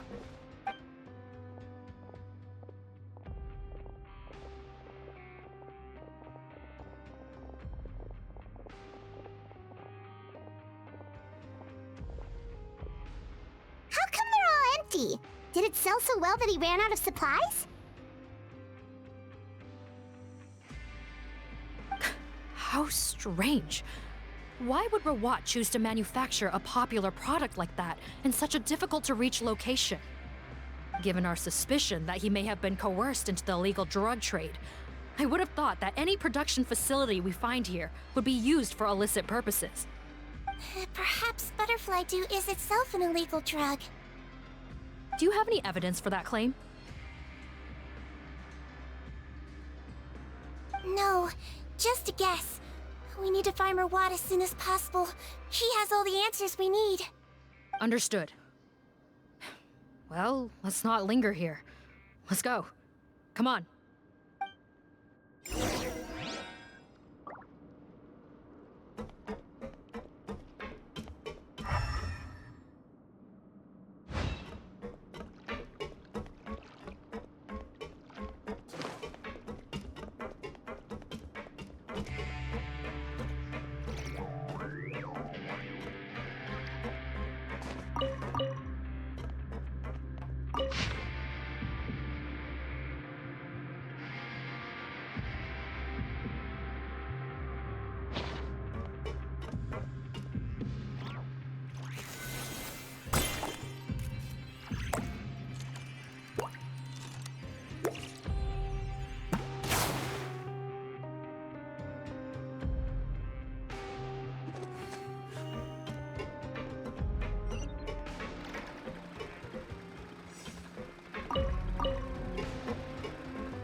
Doesn't look like we're gonna get this door open. Let's find another way around.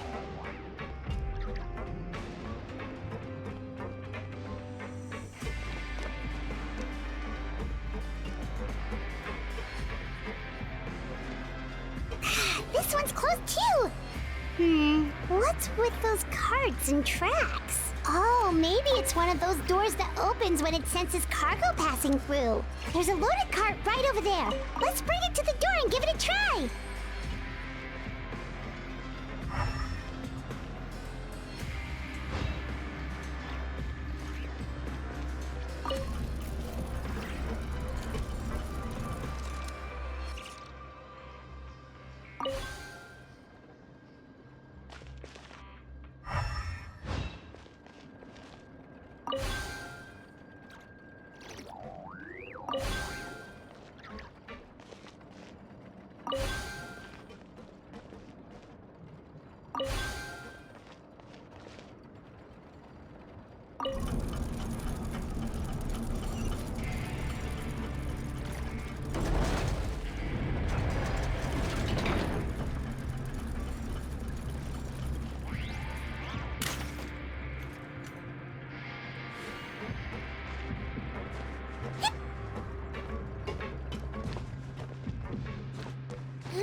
Shine down!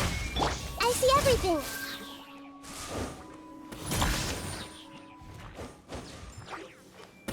Everyone hold hands!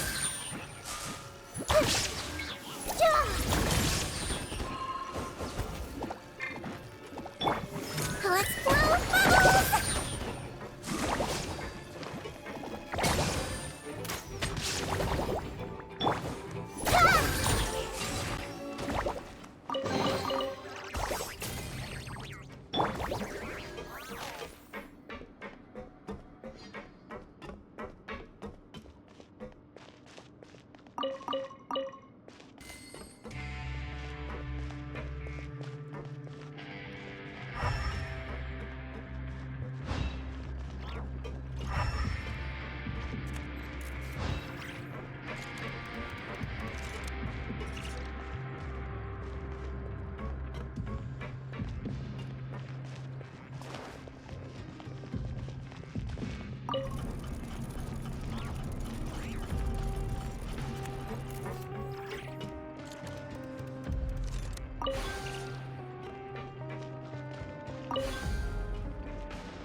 This room's much smaller than the others.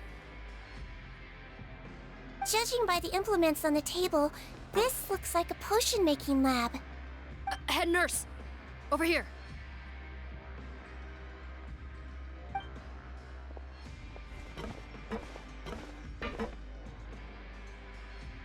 Let's see. Huh? Robot's clothes? Why would he change here? Perhaps they stripped him down, left the clothes behind, and disposed of him somewhere else? Yikes, Sigewinne, where did that come from? Oh, what a tragic way to go. Especially with such a bright future ahead of him.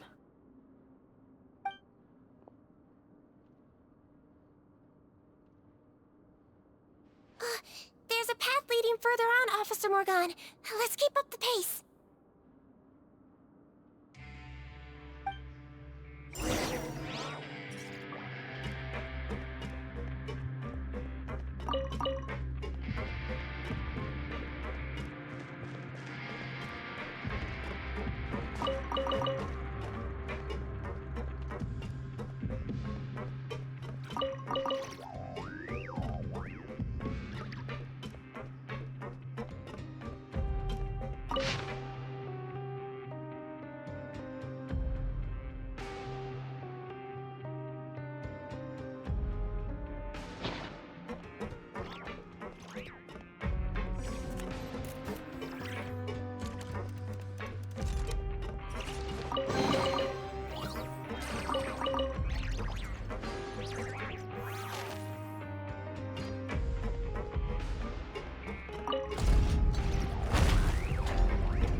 There's a whole bunch of people in there!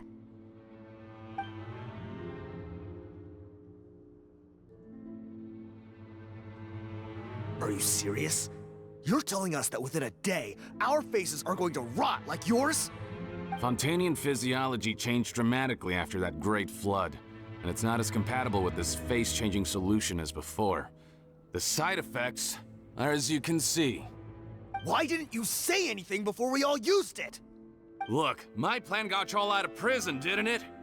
You'd have much bigger problems to worry about right now if the Marshal Say Phantom found out about your other crimes.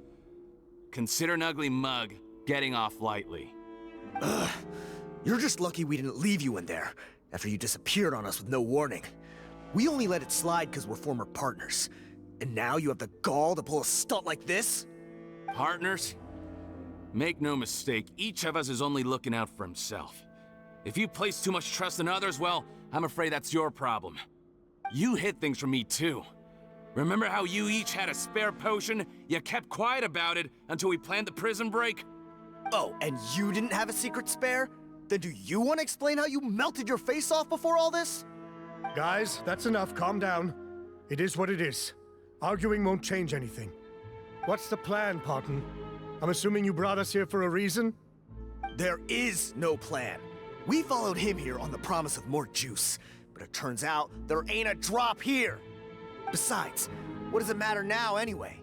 He already said, even if we did get our hands on more of that stuff, switching faces again solves nothing.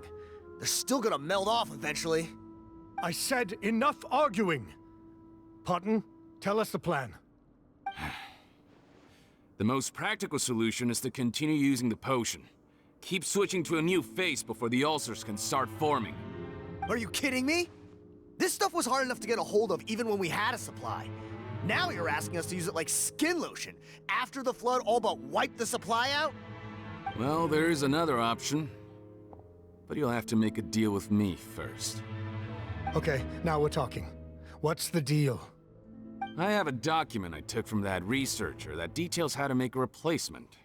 Just give me one bottle of the undiluted fluid, and I'll get to work. What's the problem? I thought you always kept reserves. Or do you really just have one spare bottle each? What do you think? That we were shipping them into the fortress of Meripede by the basket load? Well then, say hello to never showing your marred faces in public again. Ugh, I've heard enough! Get him! Let's see if that document even exists! Freeze! Marshall, say Phantom! What? Who let them in? Officer Morgan, before anything else, please find out Rawat's status. Rawat? I don't see him. Hand over the hostage now, if you want any chance of avoiding an extension to your sentences. Spare us your condescending attempts to coax us back to our cells. You think we're looking to negotiate? Rawat is dead. Pardon? Arrest them all! Don't let anyone get away!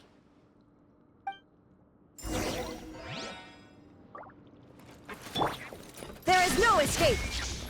Hey! Order guide you.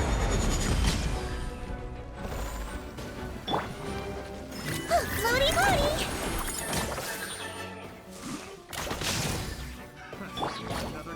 Everyone hold hands! Solidify! Illusion shattered!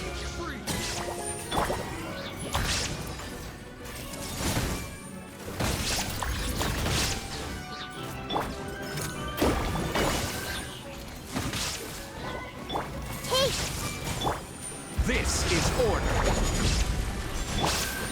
Oh.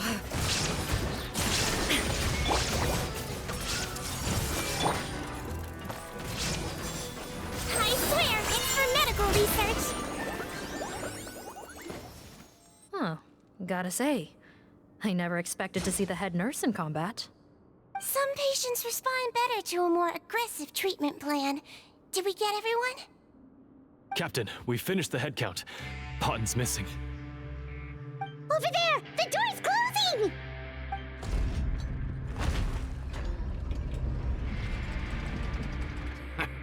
One group trying to arrest me, another trying to hunt me down.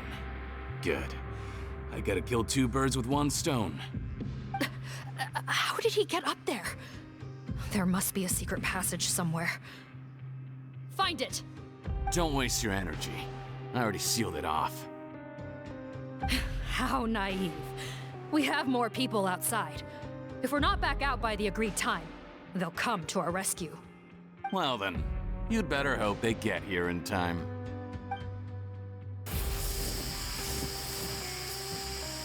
There's some kind of gas leaking from the pipes. Be careful, it's poisonous. This is our distribution center, where we store the product derived from our source solution. We had to use special fire prevention methods to prevent contamination. The pipe network here was designed to emit a gas for firefighting. One little modification later, and it makes an efficient death trap. Why would you do this? Your partners are here too. Oh, please. If they can't supply what I need, they're of no further use to me. Besides, I can't have them exposing my potential whereabouts. He's a maniac! Come on, we gotta find a way to open that door! Go ahead, struggle in vain. Once the last of you croaks, no one will ever find me again. So long! Are you sure you're ready to leave, Potten? You haven't changed your dressing today. You can't cure my face, just give up. And what if I could? Nice try. You're just trying to stall me. Don't you worry about me. I'll find a way to cure my face once I get out of here. Oh, I doubt it. After all, Fontanians can no longer dissolve in primordial seawater. What the? How did you? The key component of the face-changing potion is the fluid left behind by dissolved Fontanians. It might look like ordinary water, but it has some unique elements in it. Before the flood, all Fontanians were oceanids, physiologically speaking. A potion made from that fluid could dissolve and reconstruct the face of a Fontanian in much the same way as hydroidolins change form. Theoretically, it could give someone any appearance they wished. But since the Flood, Fontanians have become true humans. They can no longer provide the source material for this potion, nor reap its benefits. Are you saying this potion is made from Fontanians dissolved with primordial seawater? And their crimes are far worse than I thought. How could you know all of this? No, wait. Of course! Well, well. So that's why you have a human appearance. It also means that I have a formula you're unaware of. The air's getting thicker. It's getting hard to breathe.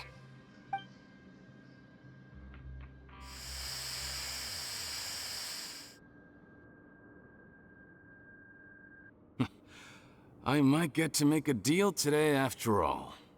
All right, keep talking. How do you intend to give me the formula? Oh, it's not a formula, but a finished product. I have a bottle of it right here. What? When I tried Rawat's skincare product, I noticed it had a certain special component in it. So I had my friends gather some other ingredients for me, and sure enough, a little experimenting later, I'd produced the potion. I'm guessing his skincare lotion contains the fruits of your joint research? Huh. Impressive guesswork. Yeah, we were a supplier for some of the raw ingredients. But it only contains a tiny amount of the active ingredient. The effect is minuscule compared to the undiluted fluid. Well, I found a way to reverse the dilution process, giving the skincare lotion a similar effect to the fluid it is derived from. That's impossible. If I tell you some of the ingredients, I think you can figure it out. First, you need to combine tainted hydrophantasm tissue with transoceanic pearls at a ratio of around 3 to 7. Tainted hydrophantasms and transoceanic pearls. I see. Can't believe I never thought of that. So, can we make a deal? Sounds good to me. There's a delivery pipeline beneath this window. Drop the potion in, and I'll release you all. Nope, not trusting you that easily. You're like those naughty kids who try to hide their illness. Open the sluice gate first, then I'll hand you the potion. Even if you're not bluffing, your potion won't cure my face permanently. You really think you have any leverage here? I'm not closing the valve this time. Clock's ticking. Fine, then I'll just stand here with the potion in my hand. And when I faint from the poison, I'll drop it and it'll be destroyed. No.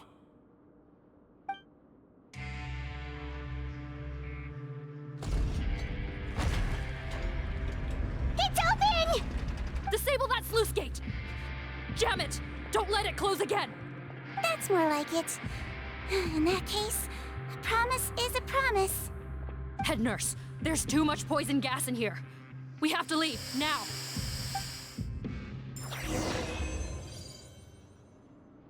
Ah.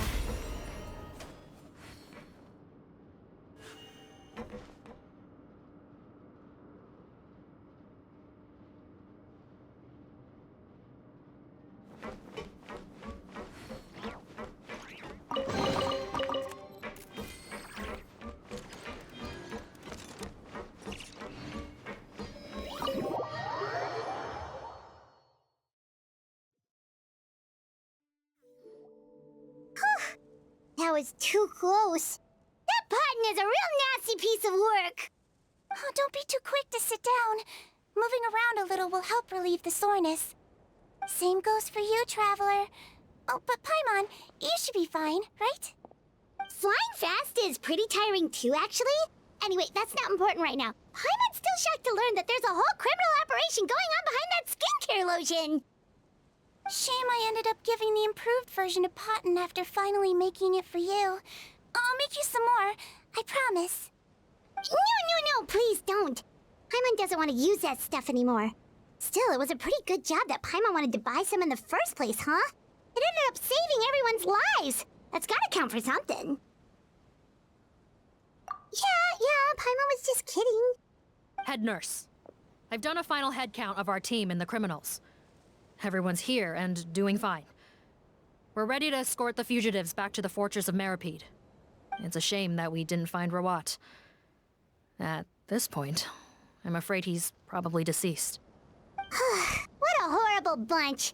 Especially that Potton guy. If he hadn't made good on that deal, we'd all be dead because of him. No, we wouldn't. I always keep a whole bunch of antidotes on me for emergencies, and one of them neutralizes that poison gas. We'd have been fine, even if you hadn't opened the gate. What? Then why did you give him the potion? If this is true, I must concur. Sorry to be blunt, but I think you made a bad decision by handing him that bottle. If he changes his appearance and flees Fontaine, it's unlikely that we'll ever find him. No matter how cooperative his accomplices are when we question them. No, you don't understand. I gave him the potion precisely so we could be sure where he'll go next. What do you mean? We gotta hurry. She won't last much longer.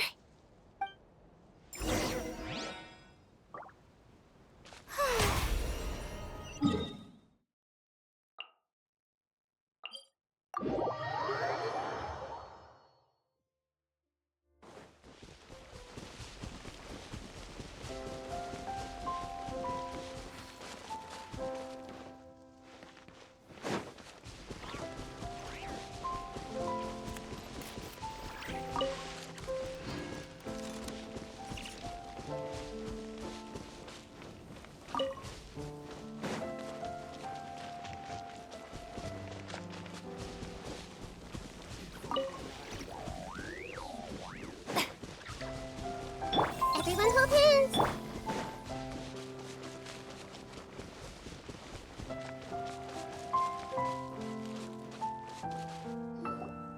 Don't move a muscle. I might be short, but I pack a mean punch.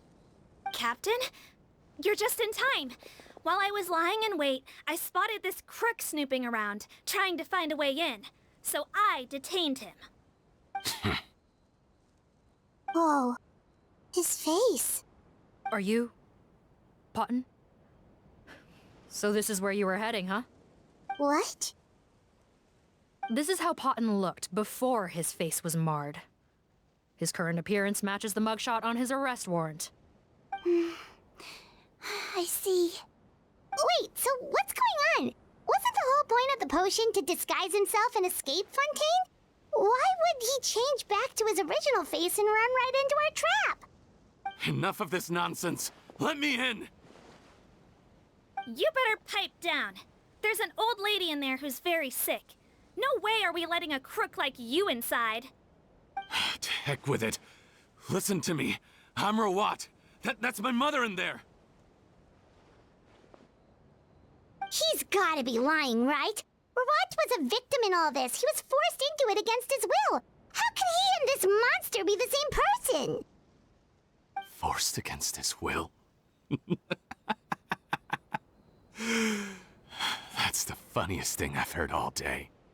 Back when I was being coerced, everyone thought I was colluding of my own free will.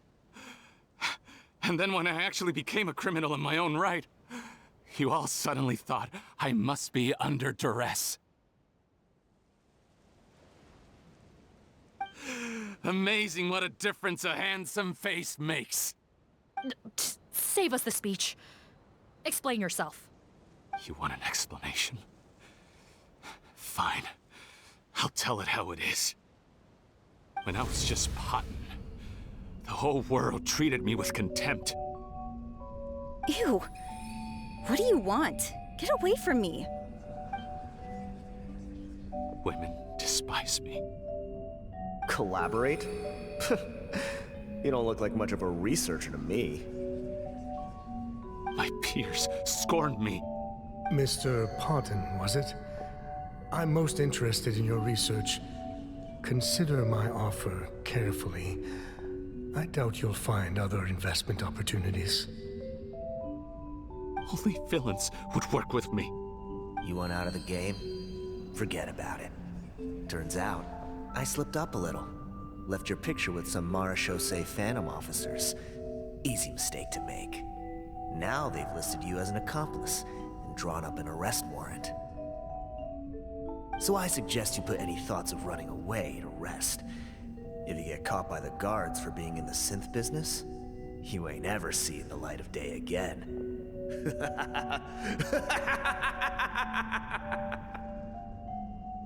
There was no way out for me. Until I could stop being Potton. Mr. Rawat, I have something I'd like to tell you. I became popular with women. This new potion you developed is fascinating. Genius, in fact. Would you consider working with me? I'd be happy to sign a licensing agreement. My peers looked up to me. Okay, I'm very interested in your research, sir. You must no doubt have offers from countless investors. So far be it from me to ask for a full collaboration, per se. I merely wanted to express my interest. No pressure at all, naturally. And the villains even began to fear me. Becoming Rawat showed me what a superficial world we live in. But I did not hold a grudge. After all, this superficiality could be made to work in my favor. Or so I thought. But alas, the world seemed bent on finding a reason to make me despise it. Mother, I'm back. How are you doing?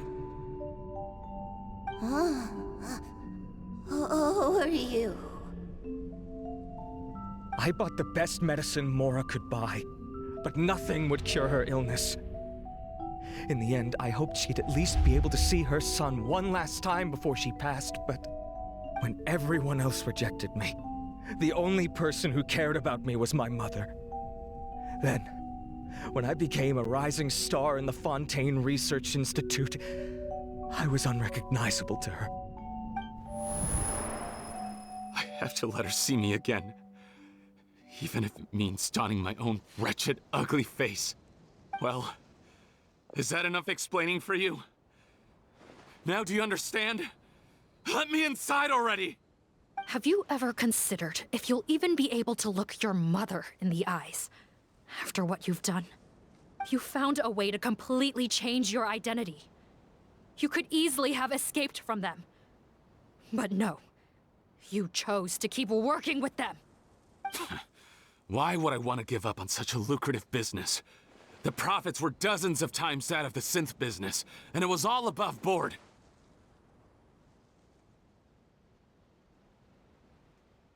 So you kept being a villain just for the money? Villain? By what standard? Is doing evil deeds really what makes someone a villain in your eyes? Or does it all come down to the way they look? None of you saw a villain when I was wearing my other face, did you? You have no right to judge me! You're all just fake people living in a hypocritical world! I regret nothing! My mother would understand!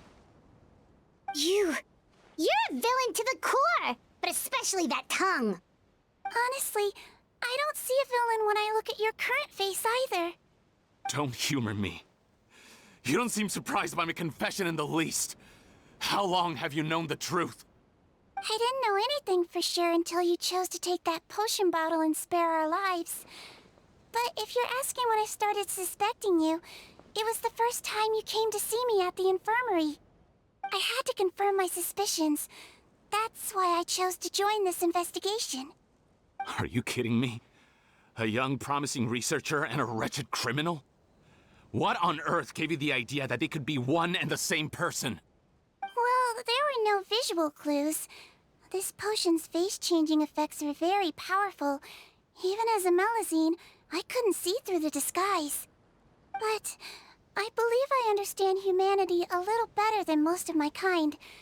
Humans have certain fundamental qualities that do not change with their appearance. Fundamental qualities, huh? So you think you're the one who's seen through me, do you? Most people probably don't know this, but I think I can guess what your deal is. Melazine constitutions are very close to that of water, so it stands to reason that the potion should work on them too. You used it yourself, didn't you? That's why you have a human appearance. Sigewinne? Yes, you're right.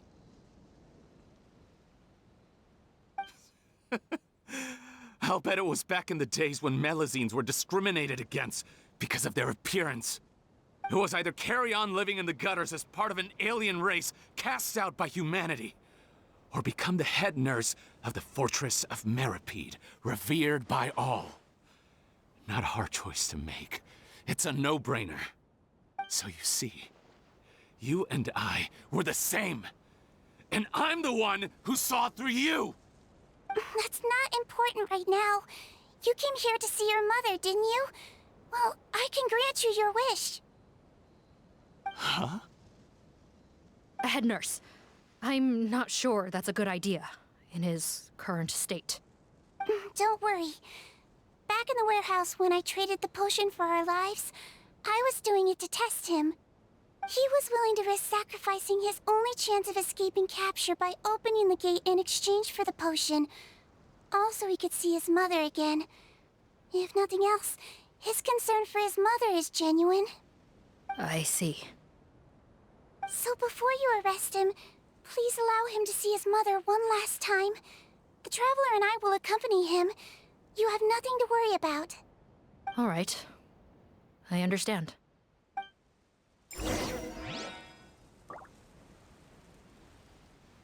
I don't trust this guy much. Be careful. Join the head nurse inside. If he tries anything at all, shout.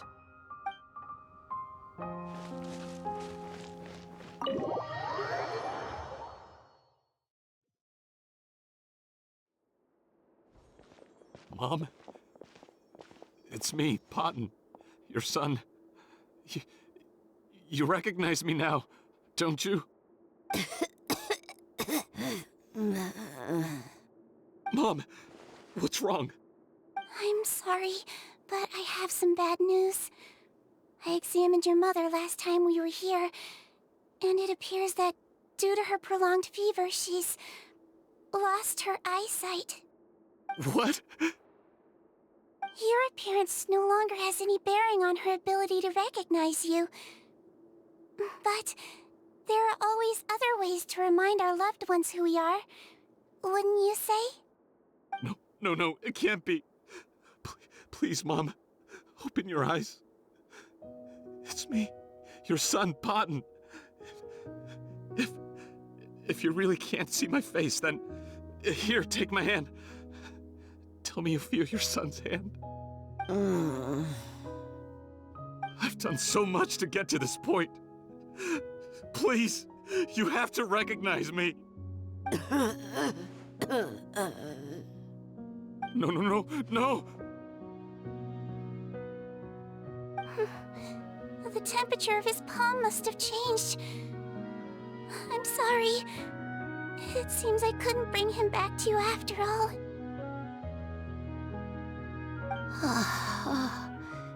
It's you. Thank you.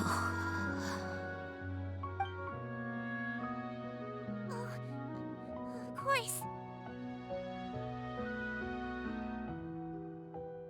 Mom, why will you answer her and not me? Why? No more questions, Potton. She's gone. Mom?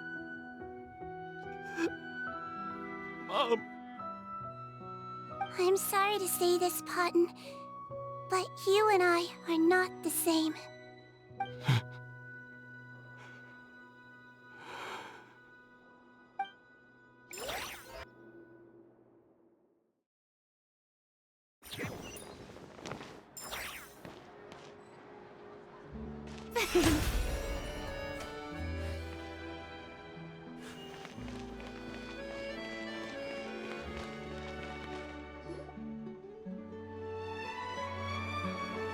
The way wait is over, everyone! The sale of our new skincare product, Romaritime Essence, will now begin. Another skincare promotion! And it's selling as fast as last time. Wonder what people would think if they knew what was in the last batch. Oh, Sigewinne's here too! Hey, Sigewinne! Oh, Traveler Paimon, hello! Oh, I hope you two got a good rest yesterday after all your hard work. Of course! Nurse's orders, right? Anyway, are you here to take notes for your next article? Actually, I'm mostly here to help Officer Morgan wrap up yesterday's case.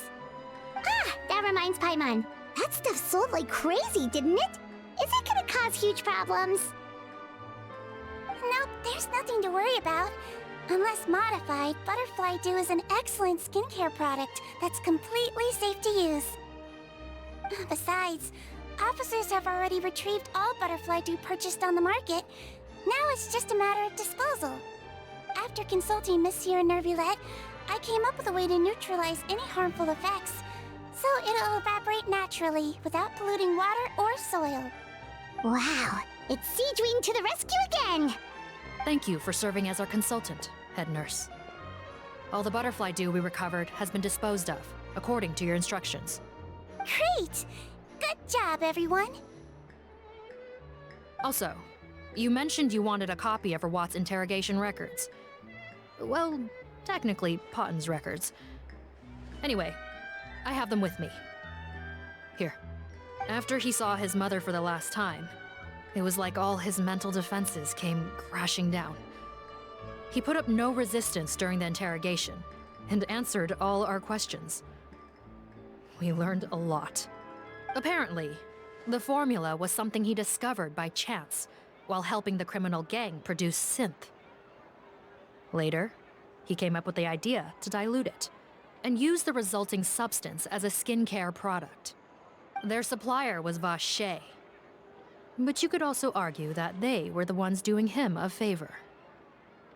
His operation helped Vache's gang dispose of an enormous amount of evidence. It made for a seamless collaboration.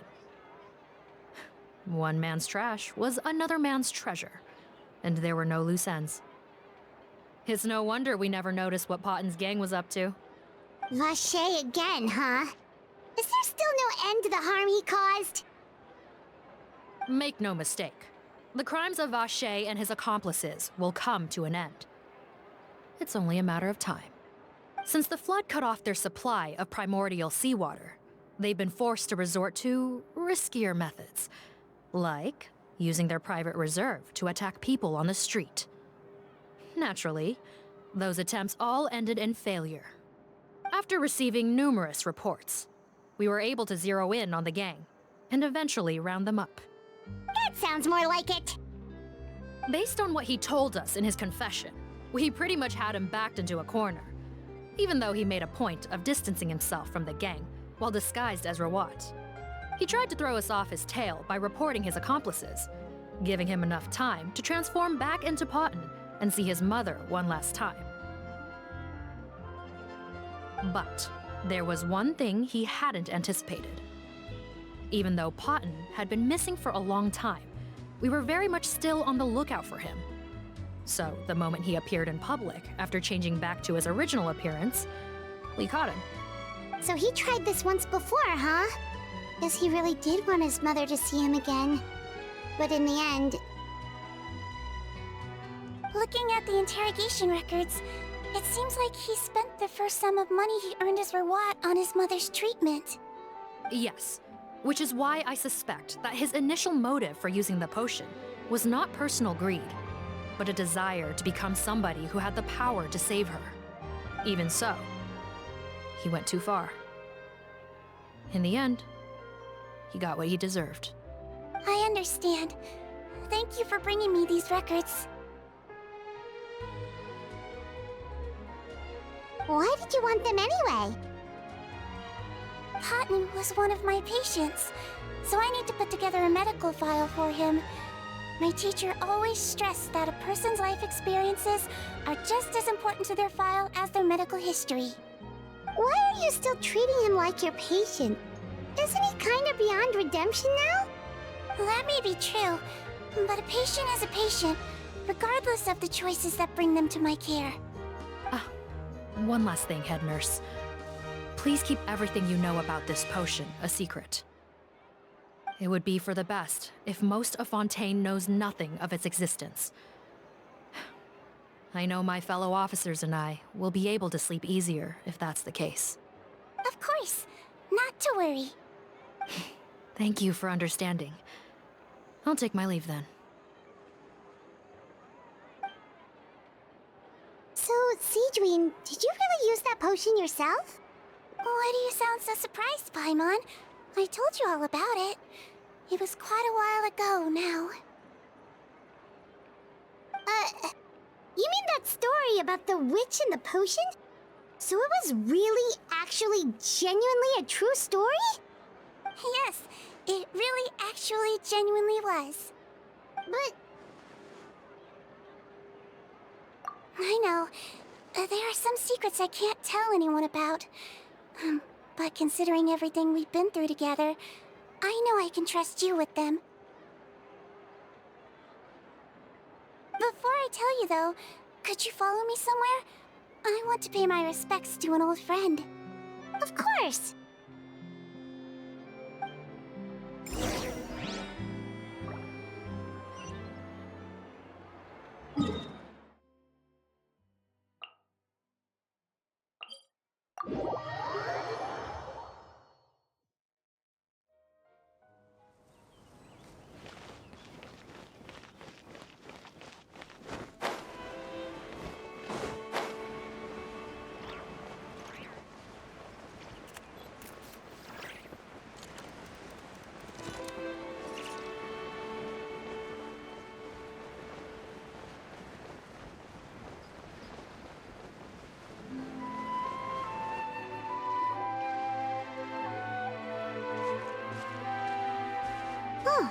Nervalette and Risley, they're here too!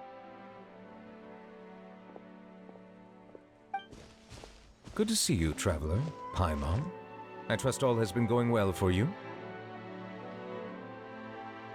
Big news, everyone. The Udex is out of his office on important business. Is that genuinely something people would consider big news? Why wouldn't they? Important business is a big deal. Yes, you're quite right. When someone you care about requires emotional support, being there for them at the right time and place is of the utmost importance. After reading the Maréchal Phantom's reports, I had a feeling a trip here might be in order. Take note. That, my friends, is how Monsieur Neuvillette shows that he cares. We're both here for the same purpose, actually. To accompany Sigewinne as she pays her respects to her late teacher. So the old friend she mentioned was her teacher then? The witch? Oh, sorry. Paimon didn't mean to be rude. It's only because Sigewinne calls her that all the time, so... I doubt she considers that title to be offensive, Paimon. Don't worry. Indeed.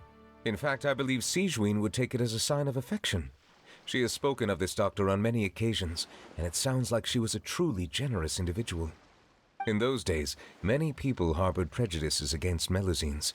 She was the only teacher willing to take Sigewinne on as a student. Wow. It's really nice of you two to be here for Sigewinne. Guess you guys really look out for your younger colleagues, huh? Younger colleague? Well, that might be true for the Udex, but I'm not sure I can say the same. Sigewinne served a sentence in the fortress of Meripede hundreds of years ago, and after she did her time, she decided to stick around. She's been an integral part of our administration ever since. Strictly speaking, the head nurse has been around longer than most people in the fortress, myself included. Pretty sure that makes me the younger colleague. She served a sentence? Yes. Long before I became Udex, there was an ancient law in Fontaine that prohibited any attempt to transform another species into a human.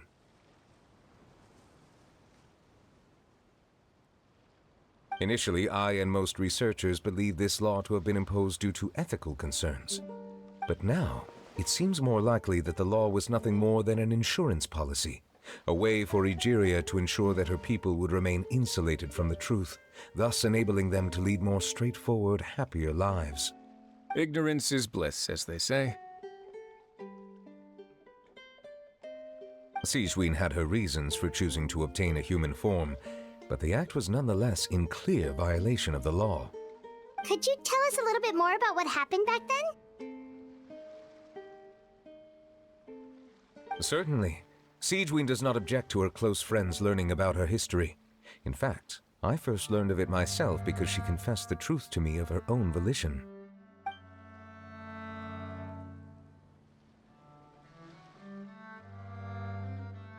Even with their daughter so ill, they kicked you out? Stubborn as always. And prejudice isn't a disease I can cure either.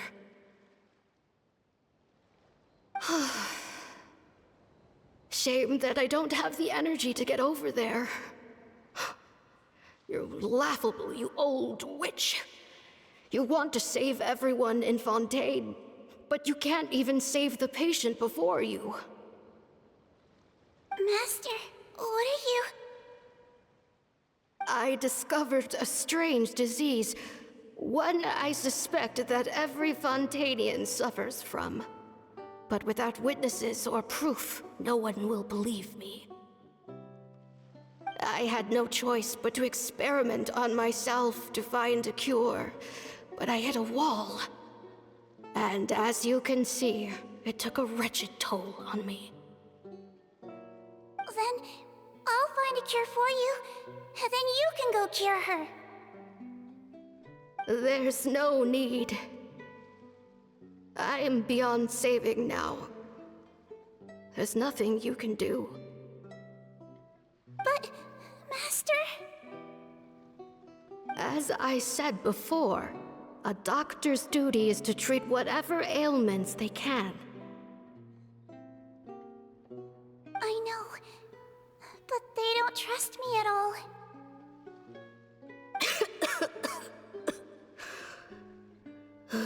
That girl. She's your first ever patient, isn't she? Tell me, what cost are you willing to bear to see her cured? I'll do whatever it takes. Even if it means breaking the law and being punished for it? As long as I don't hurt anyone, yes.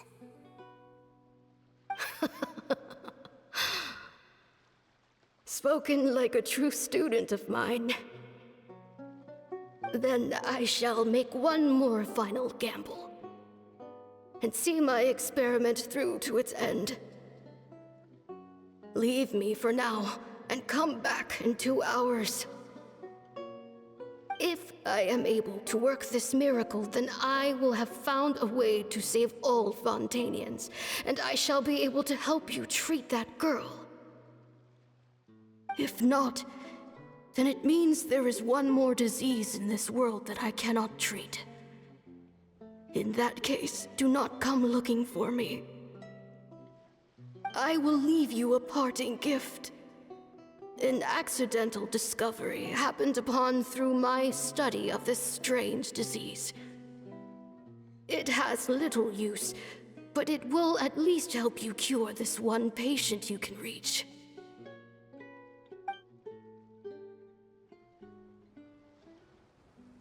When Sigewinne returned, the miracle had not occurred. She found a potion bottle and a note on the table. After using the potion as instructed, she gained her current form, breaking Fontaine's law in the process. And after I had confirmed the veracity of the events, I gave my verdict. So that's what happened. I fear Sigewinne only understood the full story after the truth about the dissolution of Fontainians was uncovered. When I reflected on all this with that knowledge in hand, I felt a deep sense of regret. As I use the law to uphold justice, there are times when I cannot help but acknowledge its ruthlessness. After the final details of the events surrounding Sigewinne's transformation came to light, I checked several sources and, thankfully, the legal code does not require Sigewinne to shoulder any additional punishment. Wonder how she feels about all this. Since she invited you here, I imagine she intends to speak of these matters with you, no?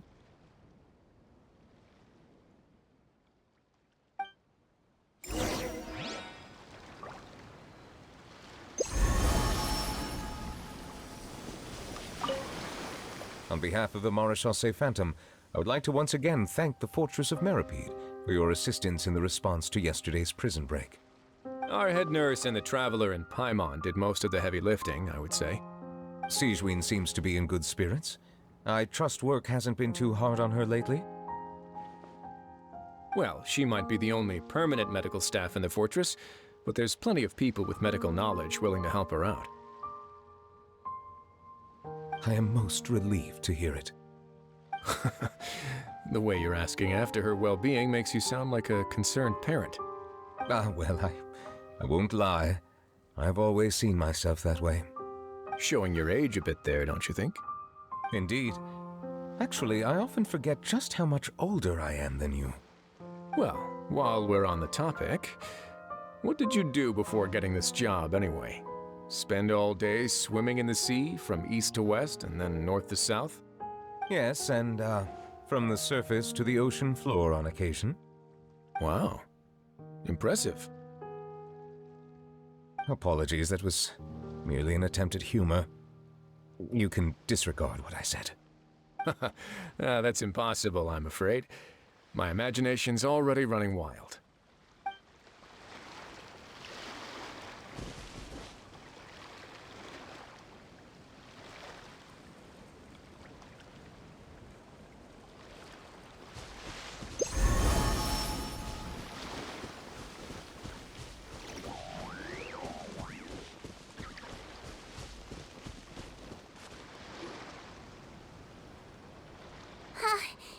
You're here.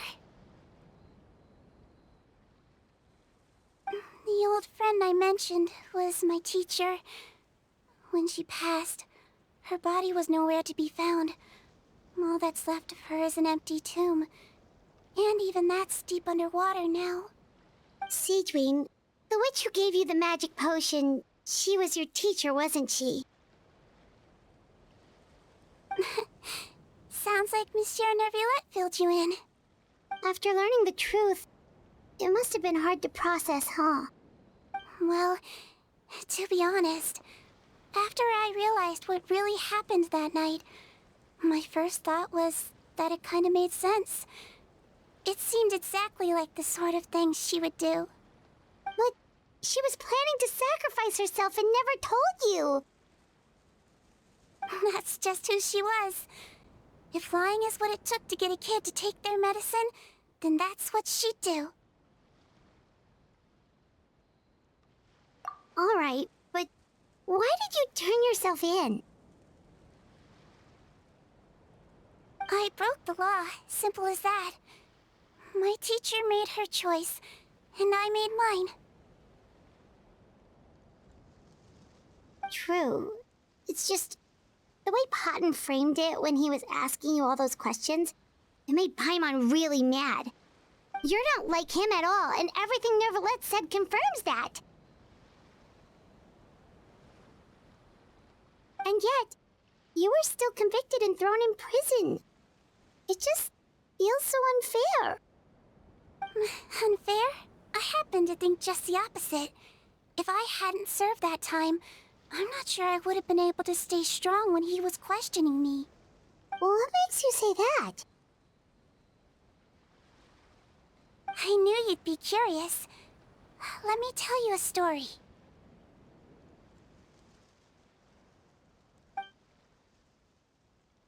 The verdict came down. This Melusine is guilty. The Iudex defended the authority of Fontaine Law, but he did not confiscate the Melusine's medical kit. And so, the Fortress of Meropide gained a new little doctor. She still wore her hood and raincoat, even though it never rained in the fortress. Perhaps thanks to her human appearance, no one refused her treatment. She treated more and more patients, and her sentence grew ever shorter. Finally, the people of the fortress could not live without her, and though her sentence ended, she did not leave them either. Then one day, she received an invitation from the outside world. The location seemed familiar, and when she arrived, an old lady was waiting for her.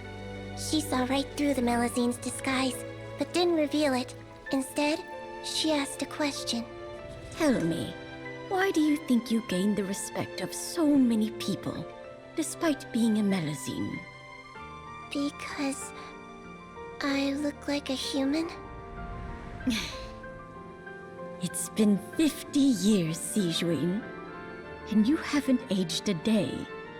I think everyone knows you are not human. I finally found you, after all these years. I still remember, you know. It was you who saved me that night. But how? I was no longer a Melazine by then. Does it really matter if you're human or Melazine? I remember the warmth of your palm. It's quite unmistakable. And you know what? It hasn't changed one bit. You don't have to hide anymore, Sigewinne. These days, everyone wants to make friends with Melazines. And I think that it's all because of you. I'm sorry I couldn't say this until now, but thank you, Dr. Melazine. Now that's an ending Paimon can get behind. After hearing everything Paten said, I wanted to tell him that it didn't matter who he looked like on the outside. But it was too late. The warmth in his palm had already disappeared.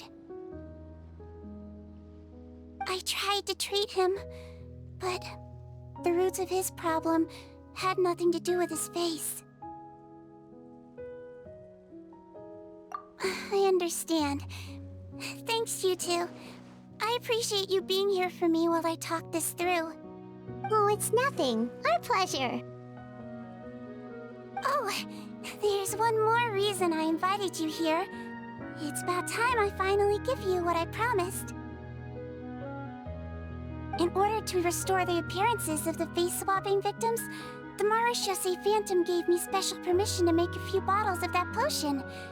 And I made one extra just for you two. We don't need it though. Shouldn't we destroy it? Well, even if you chose to destroy it, I still thought I should give it to you first. You two did so much for me. How could I break my promise? Well, fair enough, but anyway, Paimon's definitely not interested in this stuff anymore. Still, if this is the very last bottle in all of Teyvat, getting rid of it would feel like kind of a waste. Maybe we can give it a special meaning somehow. Oh, Paimon's got it! Melazine physiology wasn't affected by the Great Flood, right? So that means the potion should have a permanent effect on you. In that case, what do you say, Sigewinne? Ever thought about transforming back to the way you used to look? After all, from a Melazine point of view, Paimon bets Melazines look the cutest of all. Paimon, after everything, do you really think it matters whether I'm Melazine or a human? Well... What was Paimon thinking? You made up your mind a long time ago! Yeah, let's just destroy this thing. Leave it to me.